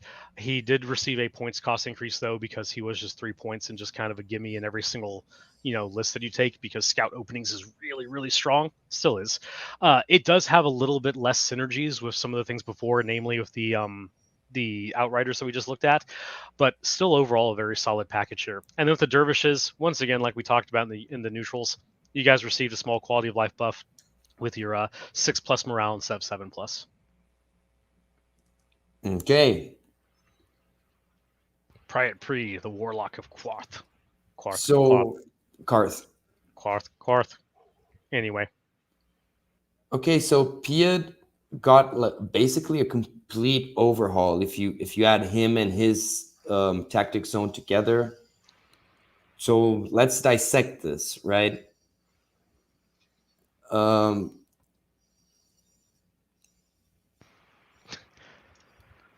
sorry. No, first of all, a lot of the text that was on Piet Priest's card was pushed to the back of the House of the Undying card. That's just to give us room, right? Because this is in army building, right? So usually we put the army building rules on the back of the card and then the gameplay rules in the front whenever we can. And that was the case here. Then we also reworked Piet Priest himself, but not the House of the Undying, if I'm not mistaken. Priet received a fairly substantial overhaul in the fact that he just, you can look at the changes from the old versions, but frankly, I would just look at the new one here and just almost look at that from the baseline. So each time he claims a zone, you can replace that zone's effect with, he is just going to straight reveal your opponent's hand of tactics cards, and then they have to discard one at random. So you're not only going to see everything that they have, then they're going to have to get rid of one just like the previous effect. But then once per game, when he claims the House of the Undying, you actually just get to snag one of your tactics cards back from the discard pile to your hand.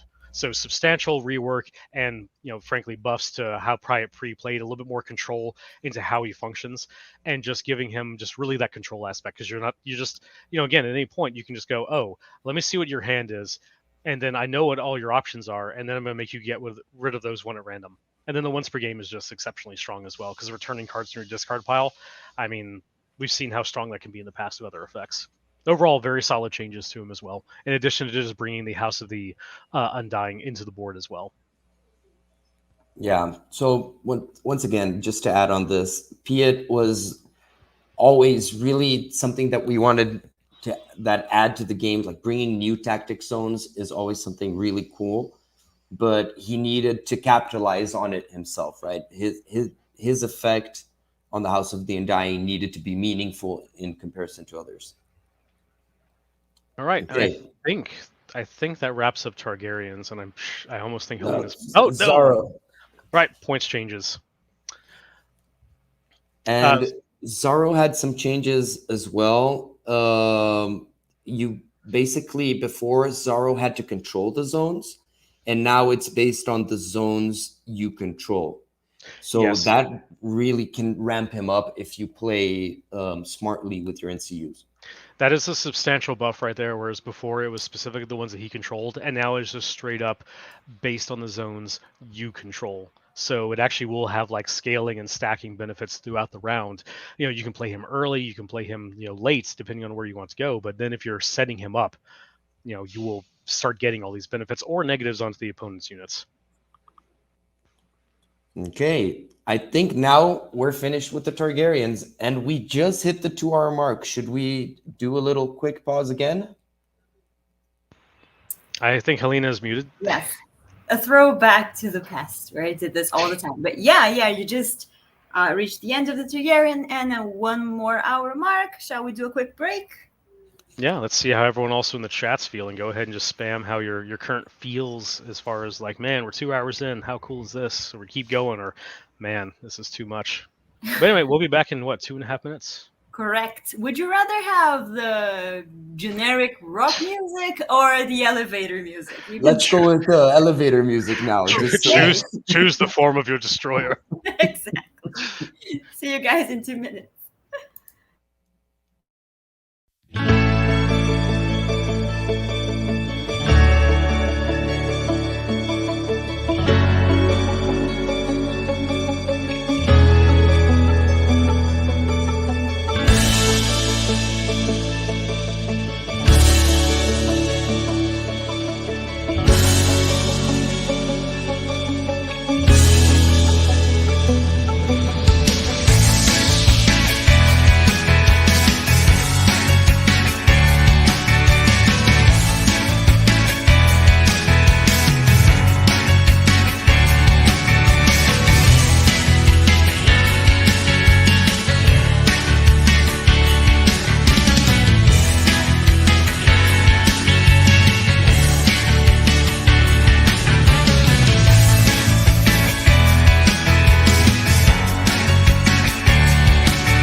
And we are back. Everyone got their refills of water.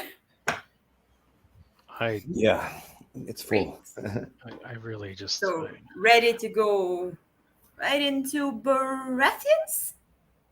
Something I do want to note here as well. Two things now, actually. One, the elevator music. I was looking at my timer and it's like, man, there's still 40 seconds of this to go, and it's like doing planks. Like, it just kept going. I told you it's better. The rock one is better. And you know what I noticed? It's just so loud. Like, it's so much louder than the other. Luckily, no one put me in charge of elevators because I would make the worst ones. Like, probably. Since we are 2 hours into things, I do want to again note that while we are covering a lot of changes here, this is not the full encapsulated everything. There might be some minor ones or some ones we just didn't touch upon here. Like, I feel this is fairly comprehensive about a lot of things, but I know it's not necessarily everything because you guys got to have some excitement and surprise for Monday as well. But I just want to again restate that as well, so you guys over the weekend you're seeing the vast majority of things. But I already know that there's some things that have, like, we didn't necessarily talk on just because it's either minor or just because we're running through time here and everything. But I just want to again restate that 2 hours into this, that this is not the full scope of everything, but it is most things. Anyway, all right, ready to get back into it? Yep, and here we go, Baratheons. All right, baseline tactics deck. We had two changes that happened here. One was Sustained Assault, and the other was Baratheon Justice. Sustained Assault, guess what? It's because of the changes that we have talked about to everything else there as well. With Baratheon Justice, we had the change here from the initial version, basically being the secondary effect was what was changed. Whereas the old version was if you controlled the crown or the tactic zone, then the attacker also became weakened. Now, they, instead of becoming weakened, they become both of the initial effects there. This is actually just kind of slightly changed. I kind of messed that up. Old effect, attacker becomes panicked and vulnerable. If you controlled crown and tactics, they also became weakened. Yeah, so that was a slight nerf. Yes. They can't all be winners, right? We really believe that Baratheon players were abusing the Baratheon Justice, especially because of the Riller units. So this is a way of holding it back in line. And puts it in line with more similar effects such as Warcry and things of that nature. Okay, next. Renly, our boy. Well, at least one of them. He might be kind of totally is absolutely dead. So changes here. He got precision added to his kit. So he's got boisterous charisma. He has stalwart. Now he's also gaining precision. I don't believe there was any other changes here. We're just basically showing the overall kit because Hidden Affairs, Inexplicable Return, and his brother Shadows, all very solid cards. We just felt the attachment needed a bit of a boost here. Because that's totally Renly there. Absolutely. 100%. Okay. Next. Okay. Hey, he doesn't have a helmet in this one. That's cool. Okay, so that is really Renly. And so we had two changes that happened here, and actually another one here as well, because his King's the Rainbow Guard actually did get changed, which we'll talk more about them later. But the changes here is we changed his Knights of Summer and his Lavish Encampment card. The previous Lavish Encampment did a whole bunch of stuff. Not going to get into that. We're just going to look at the new version here. Look at the new one. So this is when an enemy NCU claims a zone. After resolving the zone's effect, you move them to any empty zone. If you remove them from Crown or Tactics, then you target an enemy combat unit and it suffers a panic test. Previous version was that a whole bunch of negatives for doing all this stuff. So basically all of those have been removed, and instead you just gain a buff if you take them off of one of your choice prime units. Prime zones. Yeah, so basically we really believed that the Lavish Encampment, being able to move an enemy NCU so it changes the zone they control, we thought that was very powerful, and we put a lot of checks and balances on that. But once again, when you add too many drawbacks, usually we notice that players, and even in our test groups, right, they feel really disincentivized. So we gave it a buff and we gave it a positive effect, and we'll see how it plays out. Knights of Summer specifically was the gained that tertiary effect down there. If you target Renly's unit on a success, each enemy in short range suffers a panic test instead. Whereas it basically kept all the other effects, but then gained you another benefit if you were targeting Renly specifically. Okay, next. So Renly again. There's a trend here. Okay, so he got a change to younger, bolder, and 5 far more comely, where basically when the unit activates now, they also restore a wound. So it was the previous effect plus that, right? It got another buff. So Renly just being buffed all around. Yeah, so here it's gives him a immediate restore a wound every time the unit activates, which does have a lot of synergies of other things in his factions, like Rose Knights, for example, and such. So again, little minor touch-ups here and just little things, just to improve that quality of life and give him some small buffs across the board. Moving on. Loras, the Knight of Flowers. This was a specific target change to his Growing Strong card. The previous effect was for each enemy rank destroyed by the attack, the unit would restore 2 wounds, and if you targeted Loras's unit, it would restore +1 additional wound. So now that was basically the card got overhauled entirely. It was also after you complete an attack, gave him more self-healing. The new effect here is when a friendly combat unit activates, all enemies engaged with the unit with the same or more remaining ranks become vulnerable. And then you also get self-healing built on top of that as well. So again, just removed some of the healing effect, but just made it a bit more of a playable card. Okay, next. So Courtney, we basically removed Orders of the Crown and added Might of the Iron Throne. Well, Might of the Throne. Might of the Throne, sorry. And it's actually a very similar effect, right? But it just now actually works off of NCUs. So that was the change there. And then the counterplot change, as we've seen previously in both Daenerys and the Lannisters. Same effects that are changed there to him. Noting, by the way, that the zones that require to be controlled do vary on who actually has the cards. So for the Lannisters, it was Crown and Wealth. And here with Courtney, it is Crown and Tactics, because the Baratheons do naturally want to lean into the Tactics zone. Okay. Carry on. Stannis. Oh man, you can already hear the comments just uproaring about Stannis here, because anytime anything happens to the main man right here, positive or negative, people feel very strongly about Stannis, which is good. I mean, hey, good to have characters you latch onto like that. But so we had changes here to In Raylor's Name and Test of Faith. So the previous Test of Faith, I'm going to read these over here to give those two. The previous one was target one friendly Raylor unit, it suffers a panic test. Already we have the change right here because now it's a morale test, so you don't have any of those effects where you're going to be damaging yourself. Other than that, the card does still basically function the same, to where it gives you +1 to your defense dice rolls. But again, the difference here is that it is not causing you to have self-damage on you just for playing the card. Mm-hmm. Once again, you still need to do the morale test, and that might be good on Raylor units sometimes, right? Because of the faith mechanic, but at least it's not punishing, right? And in Raylor's Name, we before the attacker would always suffer a panic test, but now if they destroy the defender, they don't have to do that panic test. Once again, well, the difference there is it also suffered a -2 to the roll as well, and frankly, the panic test was already enough of a drawback. But now, you're not going to suffer that additional negative there as well, because the effect that you're choosing is fairly strong. Yeah, you better bring a fleet of ambulances. So okay. We can move on from here. Axel. Axel, sorry, you may go.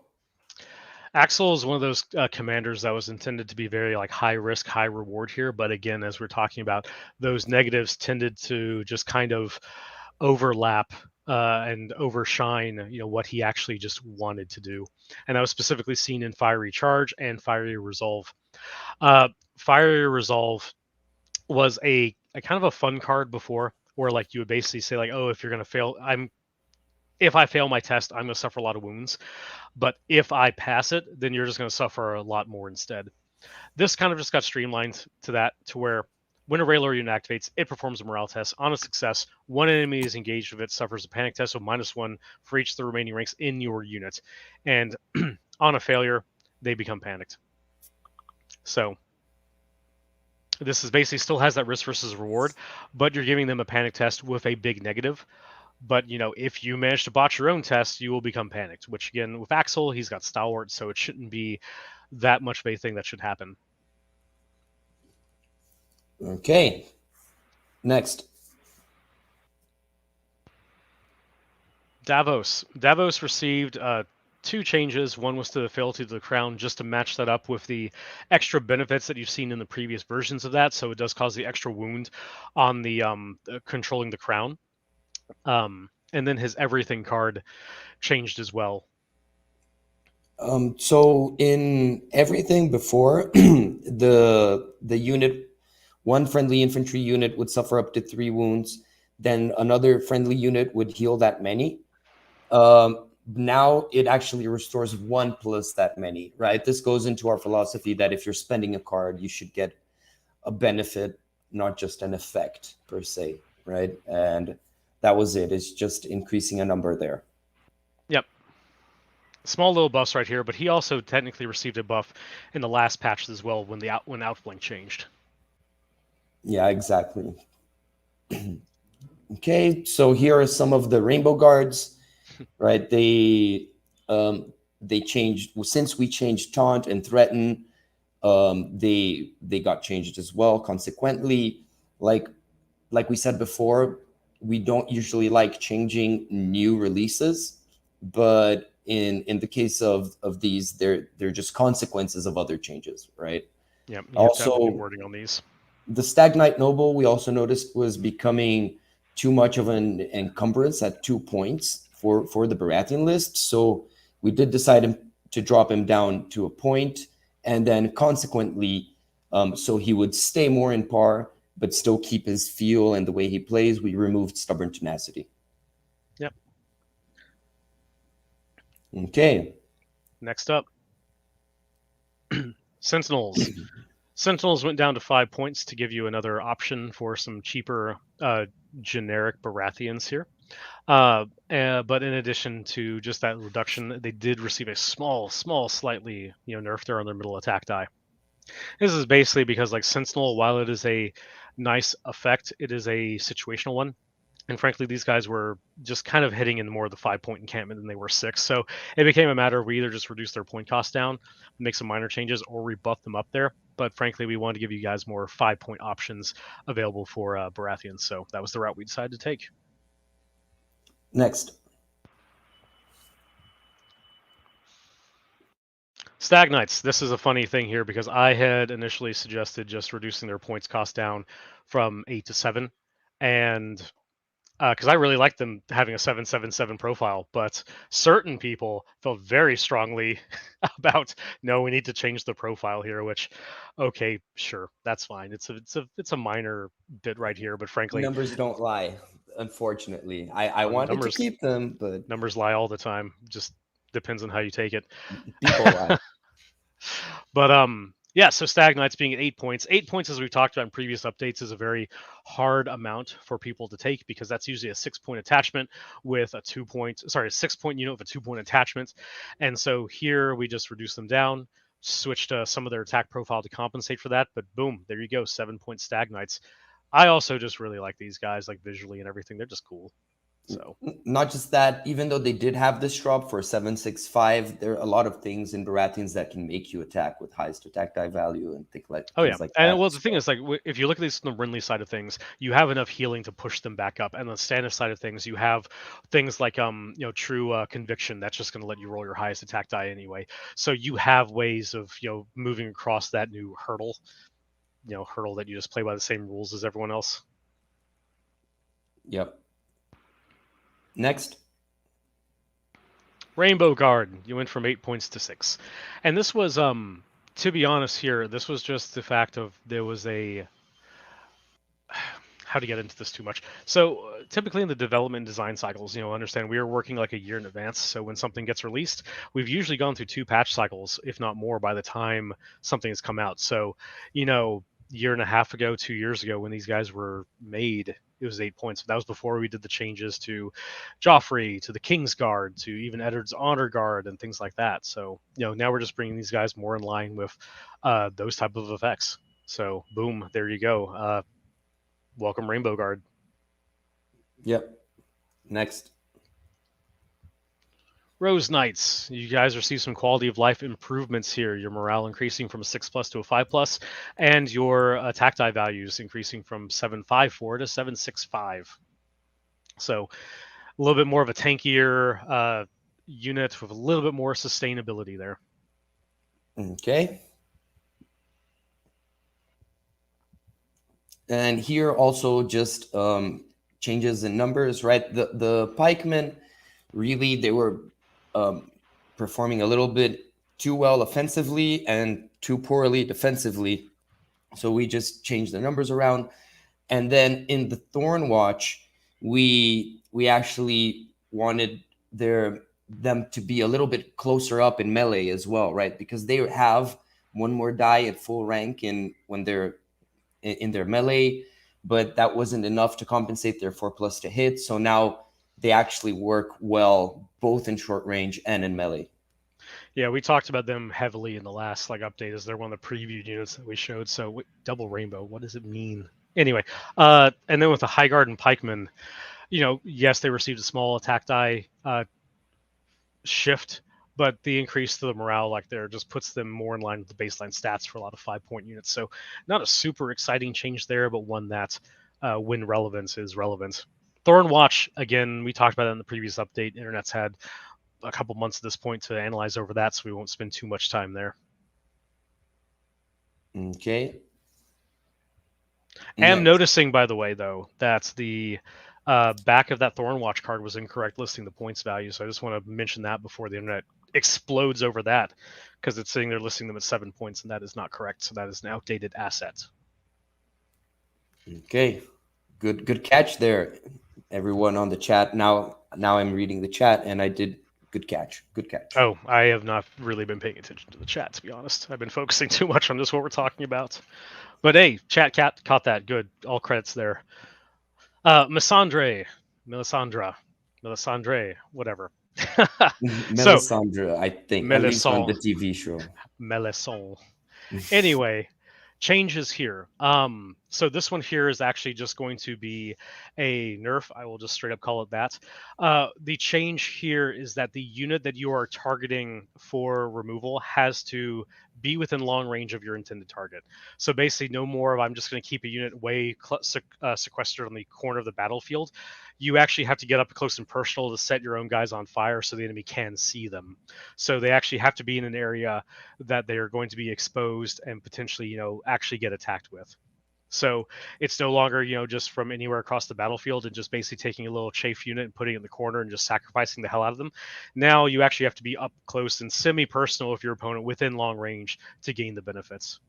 Once again, she's still very powerful, right? But you need to be rewarded by playing tactically, right? We don't want to give people freebies, let's say. Yep. And next... Oh boy. There you go. So that's the end of the Baratheons, and now we're moving into our Marvel Phase 3 explanation section here. Okay.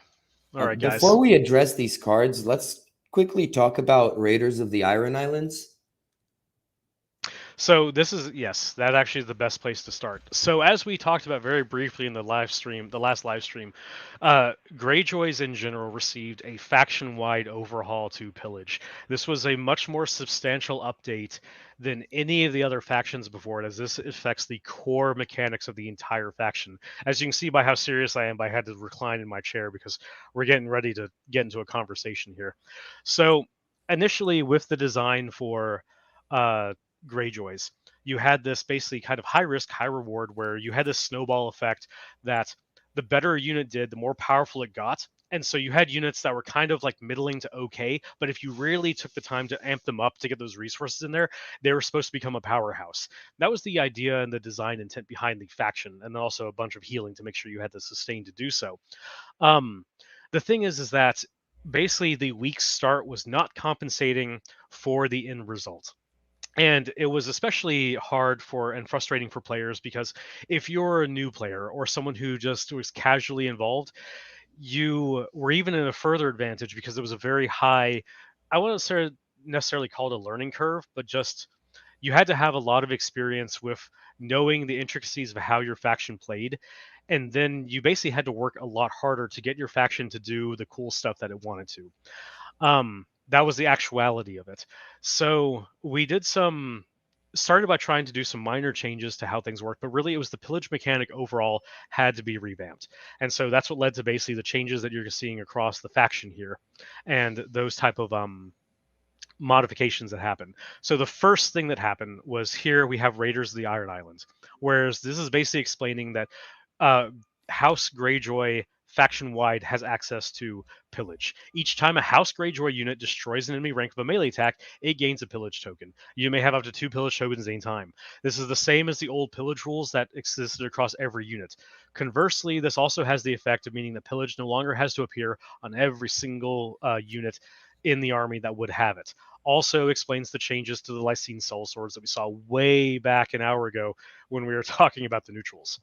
But first off, the changes that you're seeing is that pillage tokens before didn't do anything innately by themselves. You just had them, and then you would have effects that played off of them. Now, the changes that you have here are that for having pillage tokens, they will actually have baseline effects. The first one being, if you have a pillage token, you're getting a +1 to your morale test rolls. And then when you gain 2 tokens, which a unit can have up to 2 at any time, you'll gain +1 attack die. So now those tokens being on your card actually do matter for something in addition to anything else that might play off of them. So that is the first change and probably the most broad overarching one to talk about here, is that single change.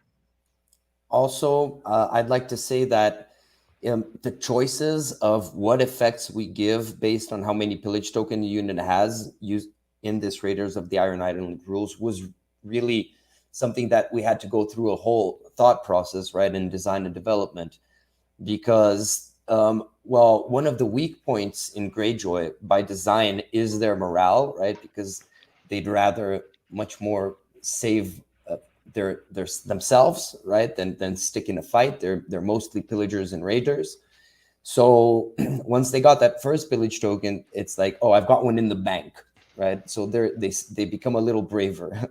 But also mechanically speaking, right, you're already helping mitigate one of your weak points, right? So it really does push it that, oh, if I'm playing Greyjoys and I play aggressively, I will be able to mitigate some of that early pressure that my opponent can put on me through morale and after, like, crown zones and other shenanigans. And once you do get your second pillage token, then you start overperforming at what you excel at, right? Because Greyjoy units excel at aggression. So by having that second pillage, then it's, oh, I'm already good at this, I'm going to do it even better. Yep.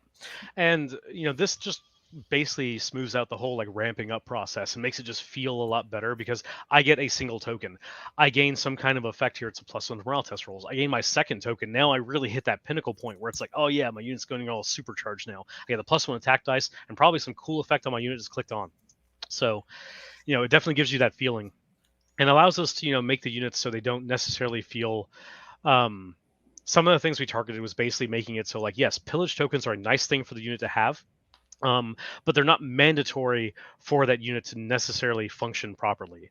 So, they're, because before you had a very weak early game, and then, if you managed to hit your stride and win, then, your things would get better. Now it's just kind of a bit more of a, okay, I've got good units. They're little, like, okay in what they do, but once I get these bonuses, man, they're going to really amp up. So let's go ahead, and I guess we can just start diving into them here. I think we're probably going to touch on the tactics cards first, and we'll just go from there. Because again, like I said, this is Brave New World here, guys. We got a decent amount of stuff to cover here because everything was affected. Next, or I guess go back to where we. Yeah. Yep.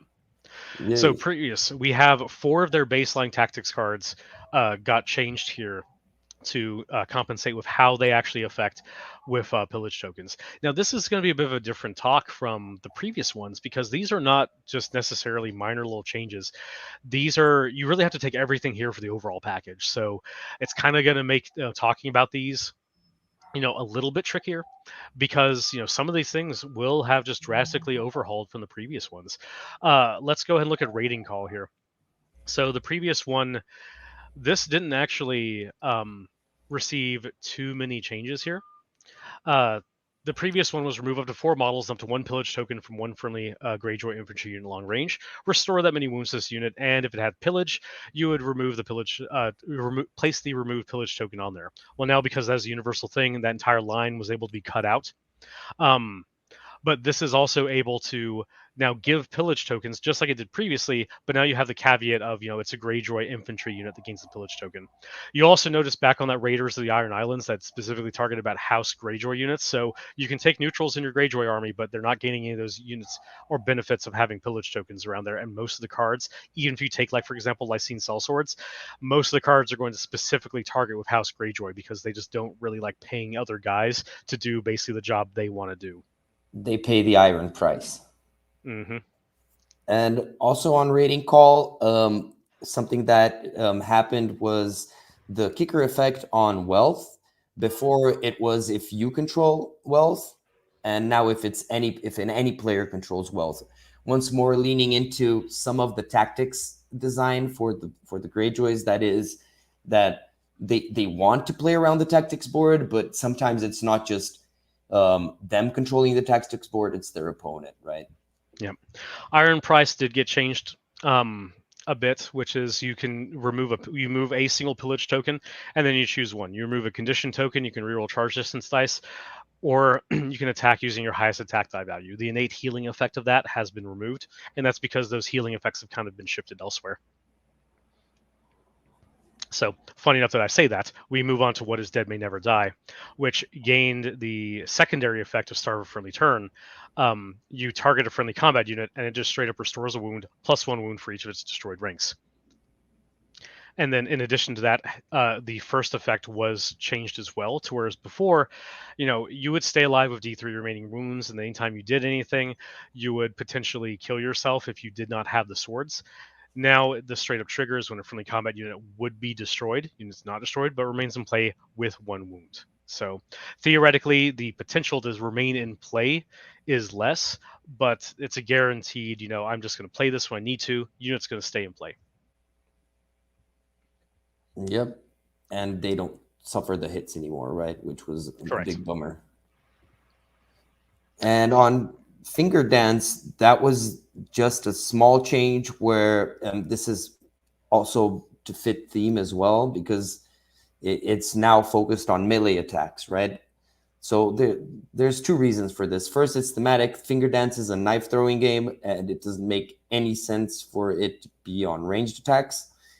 And then secondly, it was because we were noticing that people were playing this a lot on ranged units.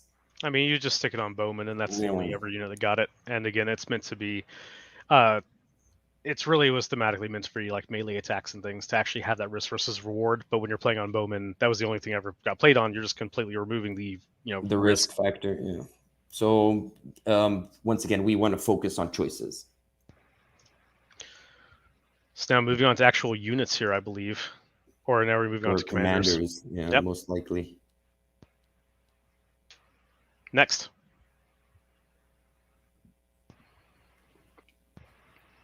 Balon. So yeah, actually, Helena, I'm gonna have to break the semi-fourth wall here. I believe we should actually go and start on units here before we move on to the commanders. So we should probably move on to that section and then circle back to commanders. I see why. Yeah, so we can talk to, Okay. so they can converse with raiders. Yeah. Units. Wait, I need to find that slide. Don't worry. It's 2.5 hours already live, right? So These guys. yes, Yep, that would start there. Yay. Okay, back to my cave. Yep. And again, noting every single unit in the army was affected, so I don't know if this slide presentation is actually going to cover everything, but this will cover some highlights there just to see. So for example, talking about our Ironborn Reavers, fairly sure this is one that we actually did showcase as well in the previous live stream. I think this is one of the ones we did highlight that change. But basically, you have an innate plus here to their to hit, which went down to a 3+. They remove pillage, as we talked about. They gain furious charge, just innate. And then you see an example of the change here, where previously they would gain +1 to hit for each of their pillage tokens. Now it is, if you have 2 pillage tokens, you're just going to straight up reroll any attack dice at any point. So noting that if these guys are loaded up with 2 pillage tokens, they're going to be rolling 8 dice, 3+ with rerolls, sundering, and then anything they charge is going to become vulnerable. Yeah, once again, like this is very interesting in Reavers because the Furious Charge makes them, helps them get that first pillage token, let's say. But once they're there and they're already engaged, gaining the rerolls at 2 pillage, which is really what they want, right? Having 2 pillage tokens is fundamental for them, right? Because after that initial charge, when everyone clashes, it's very hard to disengage and charge again unless your unit is very specified to do that, right? So, yep. Yeah, we can move on. Okay, next one. House Harlaw Reapers. These guys received, like, we had to rework their ability here almost entirely to what they had. So here you have basically the same stat profile that you did before. Their speed did go up, noting that. That's an important change right here. And then they lost their Reaper's Fervor ability, but, well, sorry, it got reworked from being just an attack ability into being the new ability that you see here. Is when the unit is destroyed, if it has 2 pillage tokens, before being removed, it performs a melee attack using its highest attack die value. So basically these guys got a built-in last stand right here, in addition to also having the Prey on Fear self-healing effect that they had and the Vicious. But then also, again, you guys have like the fact that these guys are, can be very fast and also a little durable here as well, in the fact that they do have their self-healing. They're going to get the +1 attack die from just having pillage, and then also you have House Harlow, the morale going to a 5+. So very respectable for everything these guys bring, and if they manage to get 2 pillage tokens on there, then they're just basically becoming this kind of tactical missile that the opponent has to deal with, because you can always last resort just jam them into combat with a unit, and now okay, what's your option here? I take them down and finally remove them, but knowing they're going to get a swing on me, or I ignore them and they're just going to sit there and cut me down. Okay, next. Noting here as well, just back one quick second, that final attack that they're throwing on there is going to be hitting with 8 dice because they'll have 2 pillage tokens on 3s with Vicious. I'd like to clarify also an interaction before people ask, right? If they activate their Reaper's Fervor, right, the unit is already destroyed. It's just before removing the model, so they cannot stay in play because of Prey on Fear. Yeah, once the unit enters the destroyed state, it doesn't matter. It's destroyed. Yeah, okay. Silenced Men, they also got an increase in movement. That also happened in the previous unit, right? In the Reapers. This is mostly because Greyjoy are really focused on outmaneuvering you with their melee units, and they don't really have the best defense. So giving them a little bit more movement speed helps compensate for that. And strike hard and strike fast. So these guys got Silence's infamy stayed the same. as it previously was before, so it is going to give you a stacking morale negative for each of your pillage tokens that you have on them. They lost pillage, as you saw, but they gained dauntless, so they gained the additional sustain. And as you see, like, we removed some of the sustain from the baseline tactics cards, but a lot more of the other units actually received it. And these guys having a 5+ morale, that has that built in. In addition to that, though, their unique effect here, whereas if they have 2 pillage tokens, the enemy is suffering an additional -1 to defense dice rolls. Stacking on top of that sundering, you're giving them a -2. So these guys really can just slice through, any type of armor they're going to come across. In addition to creating this just kind of, nasty, just kind of sustain unit, because the Silence's infamy does make them very tanky when it comes to the morale aspect of things. So not only are they creating that negative morale bubble, they themselves are also suffering less wounds down to, a minimum of 1, in some cases even 0 if you have the right attachments or cards with them. Also, I'd Sweep the leg. I'd like to say that at 7 points, right, if a unit has 5+ armor, that really generally makes them a liability, so they have to compensate in other places, right? So with their good morale, with their very, very strong abilities, and good movement.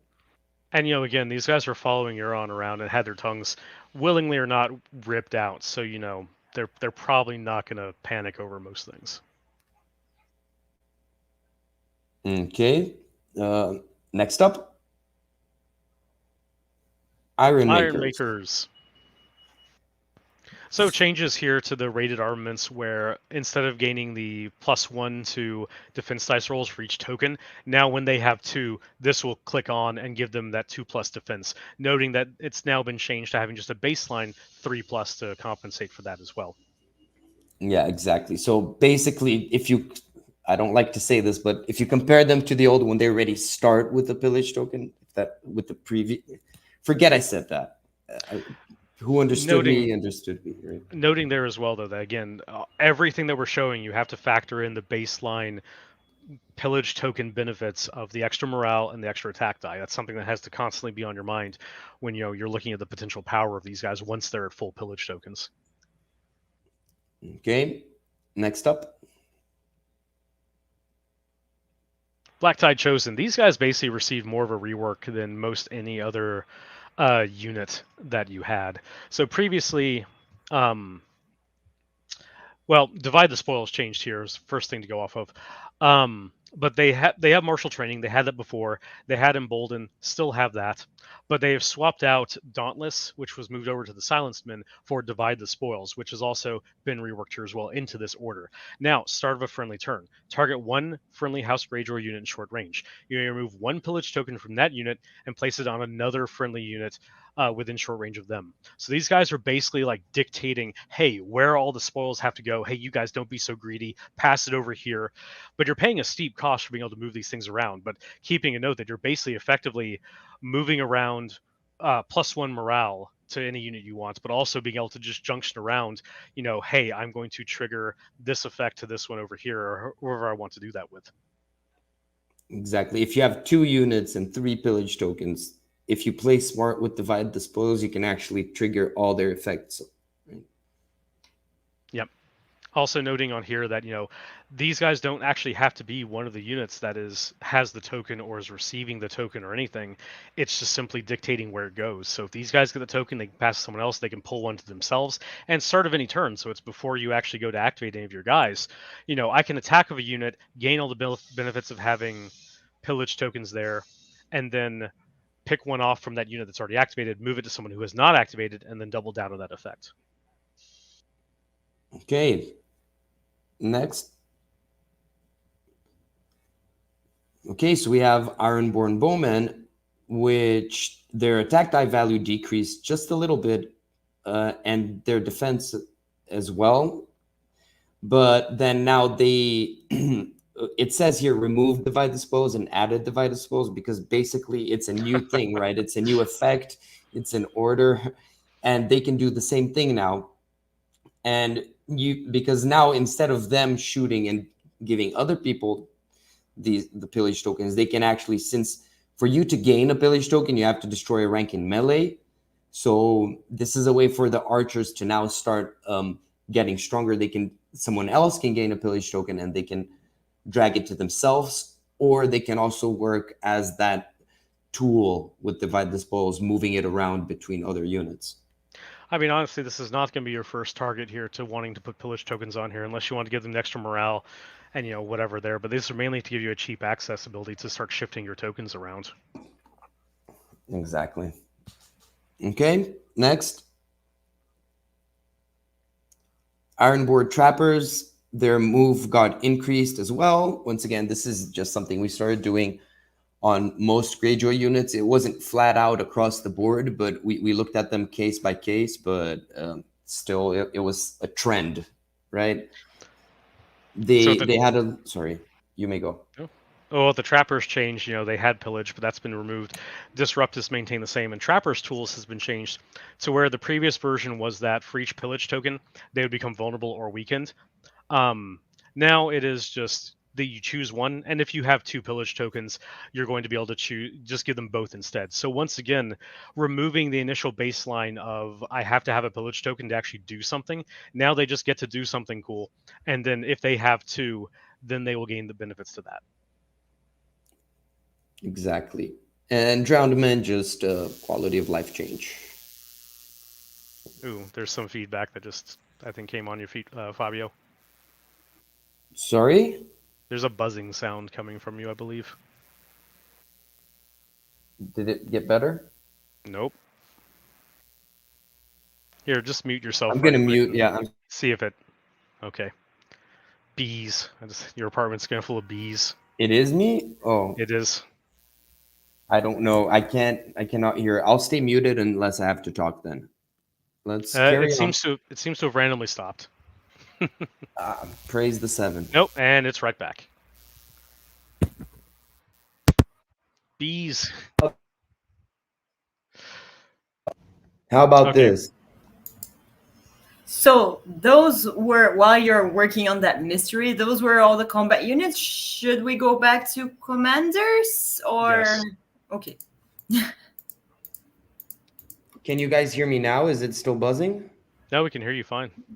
Okay, I removed my headphones. Who'd figured that would be better? So. Actually, you do seem to sound better, so I will say that. Okay.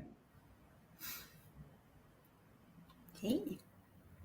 All right, so moving on to Balon here. So we removed Iron Resolve from him, as, again, you have a baseline buff to morale in the form of the pillage tokens, but instead gave him the Kraken's Dues, which is his own unique ability now.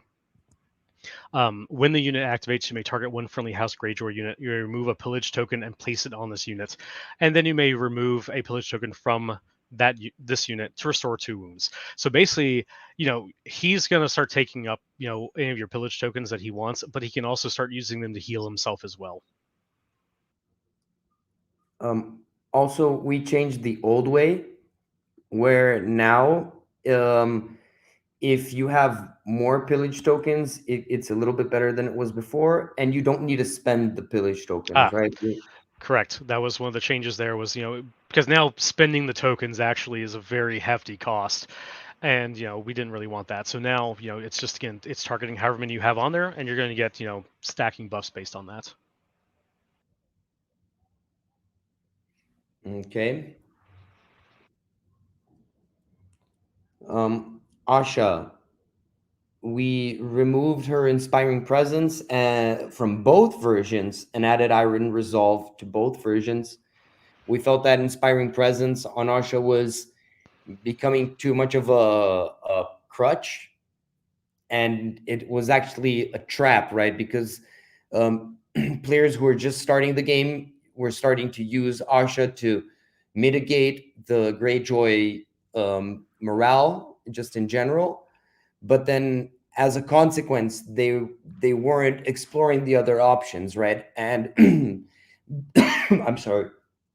By doing this change, what we really want to push is, Asha can do things, and she's focused on defending her own unit, right? But she won't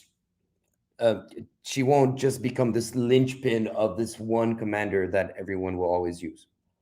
Well, actually, on that as well, the thing is of Inspiring Presence, when she has a 5+ morale test, morale stat, that sets a baseline there as well. With the changes to the Greyjoy, pillage tokens and everything, that means that as soon as that her unit gained a single token, it was going to be moving to a 4+.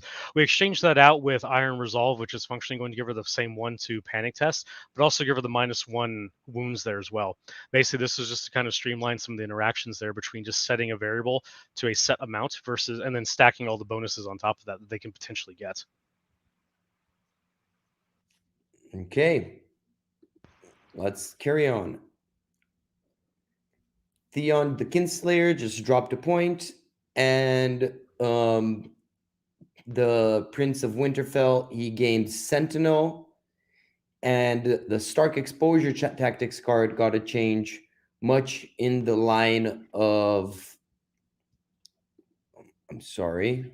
Well, that card got changed overall, but really looking at his commander version there, is he needed a little bit something extra to get his positionals into play, because he came with ambush and enhanced mobility. Sure, those are great for when you're setting them up, but he didn't actually have a huge amount of things to actually get those things placed. I mean, he had diversion tactics, but we wanted something built into him. So with Theon Greyjoy, we gave him Order Sentinel. So now he actually has a built-in positional to get himself set up for enhanced mobility, to get ambush there into play, and for his opportunist effects there. With Stark Exposure, that was another change where the previous one was it was before rolling attack dice, you would play the card, and then enemies that you successfully charged couldn't be the target of orders or tactics cards. That was another one of those cards where you could potentially play it, and then it would just not do anything because you failed your charge or some other effect would happen there. Now, Stark Exposure, the trigger for it is when you successfully charge. So there's removing that instance from you not being able to actually make use of the card because you played it and then you messed up there as well.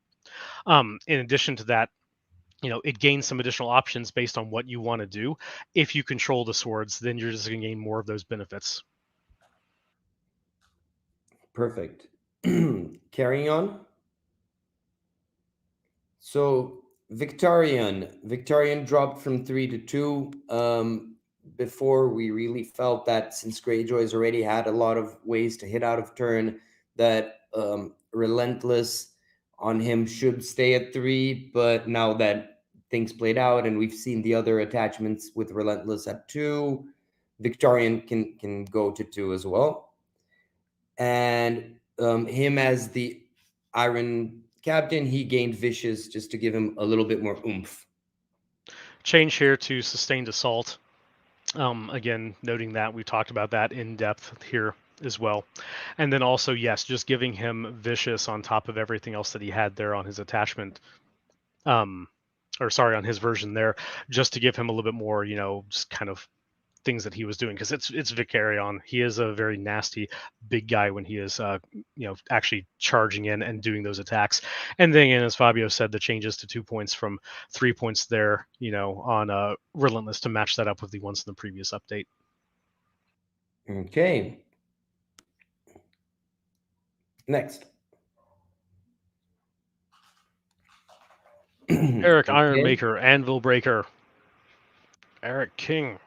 Anyway, so on this one here, he got quite an overhaul. Just again, going back to the baseline, spending pillage tokens and things like that. It becomes a thing. So now with the changes that we've done on him, almost a completely different kit right here of how he functions. Looking at first his actual commander attachment, Gifts of Silver and Bronze. Each time a friendly NCU claims the wealth zone, his unit gains a pillage token. So just straight up period, anytime you claim it, boom, extra pillage token for you guys. Then he has that divide the spoils effect built right into him here. So he is just going to start passing out these things like candy to other units around, and also being his own self-generating engine for getting those things built in there as well. Changes to Steel's Might, we didn't make any there, I don't believe. No, we did not. Gold's Allure. Changes here. Once again, a lot of his old effects that just had you spending pillage tokens, those had to get reworked or at least revamped in some way, because now it became an actual thing. So with the new Gold's Allure, when you perform a morale test after rolling dice, you can re-rolling dice for the test. On a success, if it targeted a Greyjoy unit, the card gets attached to them, and then while you have it, they gain basically an additional pillage effect of an additional morale effect, and then if they start gaining pillage tokens after that, they just start healing, which again synergizes well with Eric, as he can just basically start giving you a self-healing effect built in. Iron's Endurance, this one just got completely like overhauled and changed here. The previous one was you would remove a pillage token, you would block D3 hits. You'll notice that over the previous updates, we have removed a lot of the D3 effects. But this one here is now you target the defender, they block a hit. If you targeted a Greyjoy unit after the attack is completed, this card goes and sits on them. And then they gain further benefits based on the number of pillage tokens, which is if you have a pillage token, every time they get attacked, boom, you're going to cause the attacker to get weakened. And then you have 2 of them on there. Every time they pass morale test, they're going to gain an additional wound back. Stack this on things with like Dauntless and all those effects, and Eric just becomes a really fantastic support piece to a lot of your army. Perfect. What's up next? Baelor Black Tide. So we had a simple points reduction there. And then for the Drowned Prophet, we added Go Down Fighting on here to basically justify his 2-point cost a little bit more. So now Go Down Fighting, especially in an army that is based around just healing yourself back up instead of raw mitigation, that's going to add a little extra oomph to that as well. And then Baelor Black Tide, you're just gaining a bunch of sustain for taking him. So but it's still at 2 points. It was still a lot hard to take over some other options. At 1 point, I feel he's going to have definitely a lot of places in the army. Agreed. Okay, next. These are the units. So I think it's. And we're back to these guys. Sorry. Yep. We go to NCUs now, if I'm not mistaken. Yep, here they are. Mokuro. So he basically got a points reduction, and then his effect was changed fairly, no, not fairly substantially, but it was streamlined a lot more, I'll say that. So the old effect was that he began with 2 order tokens on him, and then each time he claimed a zone, you could remove an order token from him, and then you could look at the top card of any tactics deck, and then you could choose to shuffle it, and then once per game when you claimed a zone, you could replace the effect with you return the previously destroyed, basically the same effect that he had. The first effect is specifically what we were targeting there, where you could look at a tactics card, and then you're like, man, I don't like this, and shuffle it in. That's okay, but not very exciting. So instead of giving him tokens to be able to do that and everything, we now just have this new effect where once per game at the start of any turn, you can use the ability. And if you do, your opponent can't use order tactics cards. Boom. Straight up, super powerful, deny that, shut that down. So there you go. He saw into the future. He knows what you're going to do. He probably didn't set his own guys on fire to do so. Next. It was just also before, like, Mokuro was just like one of those guys that was expensive. His effect was situational, and, even when you use it, sometimes it can just not really play out. So, we just wanted to give him a buff there and everything there. Christopher Botley. So, once again, looking at the changes that we did here, this guy is reading over the old effect. I think it's the best way to start with the NCUs, and then we move on to what the new ones do. He did not receive the biggest changes. His old effect was once per game at the start of the round, you may select 1 tactic zone, and if you do, that zone may not be claimed this round. And then once per game, when enemy NCU activates, you may select 2 tactic zones. If the NCU claims either zone, this activation target 1 enemy combat unit, they become panicked and vulnerable. Now, you have once per game at the start of the turn. You may select 1 tactic zone. If you do, both players count as controlling that zone until the end of the round. This is interesting because so many of the Greyjoy cards actually have the effect of if your opponent controls it, something bad is going to happen. Or if you control it, something good is going to happen. This is now going to trigger both of those effects across cards. So yes, he lost his denial effect, but what he gained in the extra synergies here, I think, is going to be really understated until you actually see it in effect. Also, I think that the second part of the effect, now you target 2 enemy units. I'm not sure if before it was 1 or 2, but... Oh, yes, correct. Sorry, I forgot that we had changed that to where, yes, you actually get to target 2 enemy units and gain those effects instead of just the 1 previous. Yes, thank you. That is a big one because it doubles the effectiveness there. Forgot about that because of the changes to the first one. Yeah, it's once again, I'm impressed at how much you can already remember. So, Let's carry on. Okay. This right here is going to be technically a nerf, but this was just a necessary change. He got a points reduction, but his effect, instead of stacking with hardened, it just became hardened. Yeah. So next. So Balon, before you had to claim a zone to activate his effect, and now it's just a once per game effect, right? He's a 5-point NCU that does very powerful but specific thing, and for the points you're paying for him, you should be able to do his effect and not be denied the chance. Now on Wendemir, basically it's the same effect, but he doesn't begin with tokens, right? Before, at the beginning, he already started with order tokens, and that was already feeding into his, let's call it, engine too soon. And now it's and now by removing that, we believe that that's already going to put him back on par with all the other 4-point NCUs. Windermere was pretty much like universally taken because he just kind of starts, and then kept doing his thing the entire game. Here he does a lot, and we just had to delay that basically start just by a little bit. So yes, he no longer starts with a token. He actually has to earn that one there. Okay. Next up, I think that might have been everything for Greyjoys. Yeah, that wraps up Greyjoys. Do you guys want to take a final quick break, or should we power through? It's Honestly, final I feel section. we can power through because with Martell's, there's not a huge amount of things that actually there is to cover that one. Okay. Yeah, I agree. Martell's it is then. So with Martell's, there were no changes to any of the baseline tactics cards in the deck. So it's just straight up to some changes to some select attachments, commanders, NCUs, and such. So here, for example, of Auburn, what we have here is we added precision to him, and then there were some changes to intercept orders, which just go along with the changes that you've seen in the previous versions of intercept orders as well. But basically, giving him a bit more of a, just kind of a hit initially on his, on the version that he has, since yes, he has Manticore Venom, and that's nice to put out there.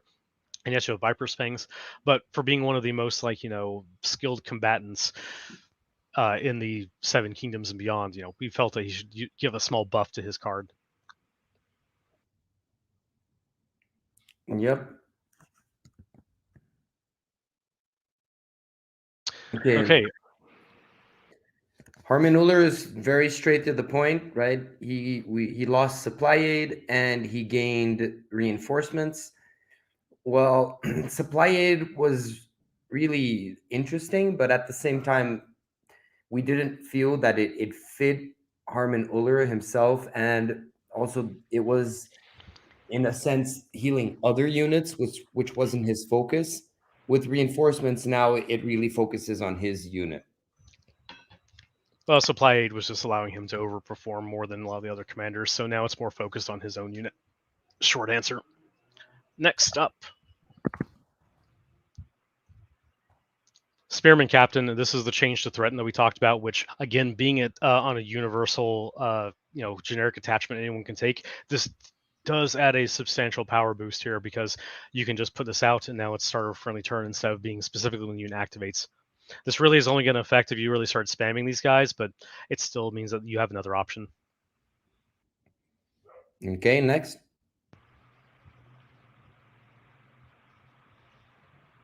Okay, so Tien Sand, we changed her healing hand ability. So now, apart from everything else she had, which was the Strangler poison, now also when she claims a zone, she may restore 1 wound to 1 friendly combat unit. This is because at 5 points, even though her Strangler effect was very powerful, it was a once per game effect, and we wanted to give her something that made her relevant in every round. Effectively, yes, if you have a 5 points NCU, Her effect is very strong, and it does a lot of things. It's still something that can be played around. It's never a guaranteed thing. And for 5 points, you really kind of want something that they're at least going to have some impact for the entirety of the game, unless it's a really, really strong once per game effect.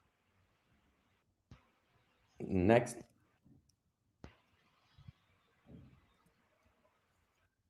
Okay, so Ilaria, basically she got a quality of life change to Lysine Charm. So basically what it is she got it says up to now. So it's just a wording pass. That was almost insignificant, worth mentioning here. The wording on the card there says target. Its previous version said target 2 enemy units in long range, and which means if you didn't have to, technically the effect could not go off. Now it just says up to. Very minor there. And then with Oberyn Martell, it's just that he got printed with having the same subtitle as his other versions, so that just had to be changed. So yeah, And exciting. also he got Oh, sorry, the hits correct. are after the attack now, right? Yes. So the effect there did change on him to where previously hot tempered would trigger before the attack dice are rolled for the enemy. Now it is after. So it's no longer going to potentially affect that attack. It's going to just be a retributive effect. Okay. Very good. Next. Okay, Doran, we changed his Sunspear secrets. This was the change from basically being 2 victory points to 1 victory point, and frankly, this one here, I personally have mixed feelings. I'll level on that. I feel that in medium to lower level competitive play, Doran was very negative play experience for a lot of people because they were looking at maximum potential. But once you start hitting into the higher level dockets, he can kind of be shut down, and I still feel that way about him, to be honest. But this gives a much more of a kind of a gradual curve to him where, yes, he can get potentially 3 extra victory points for you instead of the 6 that he was doing previously, which I understand maximum potentials and all that. But I feel this one is one time will tell that, how it's going to shake up. 1 victory point is still relevant, right? And that's why we decided to change it, right? If we lower it down a notch, it's gonna be how do you say this? Like in a horse race, like by the nose, he might be the difference of winning by a point, right? I But feel it that this won't is guarantee you a victory. I feel this is a case that the higher you got in competitive play and knowing how your army functioned, the less impactful Doran would actually be, or at least the more knowledge you would have to be able to counter what he did. I feel that this change here will positively impact more casual and mid-level play and make less of a feel bad experience. But I feel that that's going to have an effect at the higher end. So as I said, we will see what time says about that. Okay. Next up. And that's a wrap. Power through. Yeah. I guess noting that is true because a lot of the Martell stuff, is again like the faction's still fairly new. There's a lot of things that are still coming out, and we don't want to just change things on just because. So, we can evaluate things once they've been out for a while and how the other changes shake up. But we have a brave new world here of all the changes in the 3+ hours. Yeah. Wow. Of conversation that we've had. Yes. Well, these changes will be hitting on next Monday, noon EST. Everything will be live on our website and the War Council app. Are you guys excited? You've been working on this for a while. I mean, super excited to say everything. We didn't even touch the FAQ or anything in there. That's going to be up there at the same time as well. Oh, and also, I guess we can just drop this as a minor spoiler. I'm not even 100% sure this is going to be the case, so I might just be setting people up for disappointment. But I also think that the Bolton starter set and all that's coming up with the next War Council app as well. Don't know. The police might be coming after me for saying that one. If that doesn't happen, though, I didn't mean to disappoint anyone with that. It'll be up there soon. Okay, yeah. So actually reinforcing Michael's updates, the FAQ for season 3 will be live along with the new rule book and all the updates on the War Council app, right? So on Monday. And then after that, the idea is, since there were so many changes, right, that we get the FAQ already preemptively with the season, and then if we have to, we can update the FAQ later. Yep, the FAQ will be updated, in probably the next couple months, month or two after the patch release when the actual questions come out there. But we tried to head off anything that we saw as potentially being problematic beforehand as well. Exactly.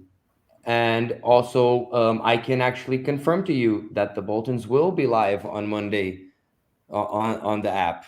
Now we have to do the subterfuge through the weekend to get them removed just to create that controversy. Yeah, that's true. Imagine if they do get removed now. But no, that'll be fun there as well. But hopefully they will not be overshadowed or overshadow, everything we just talked about here.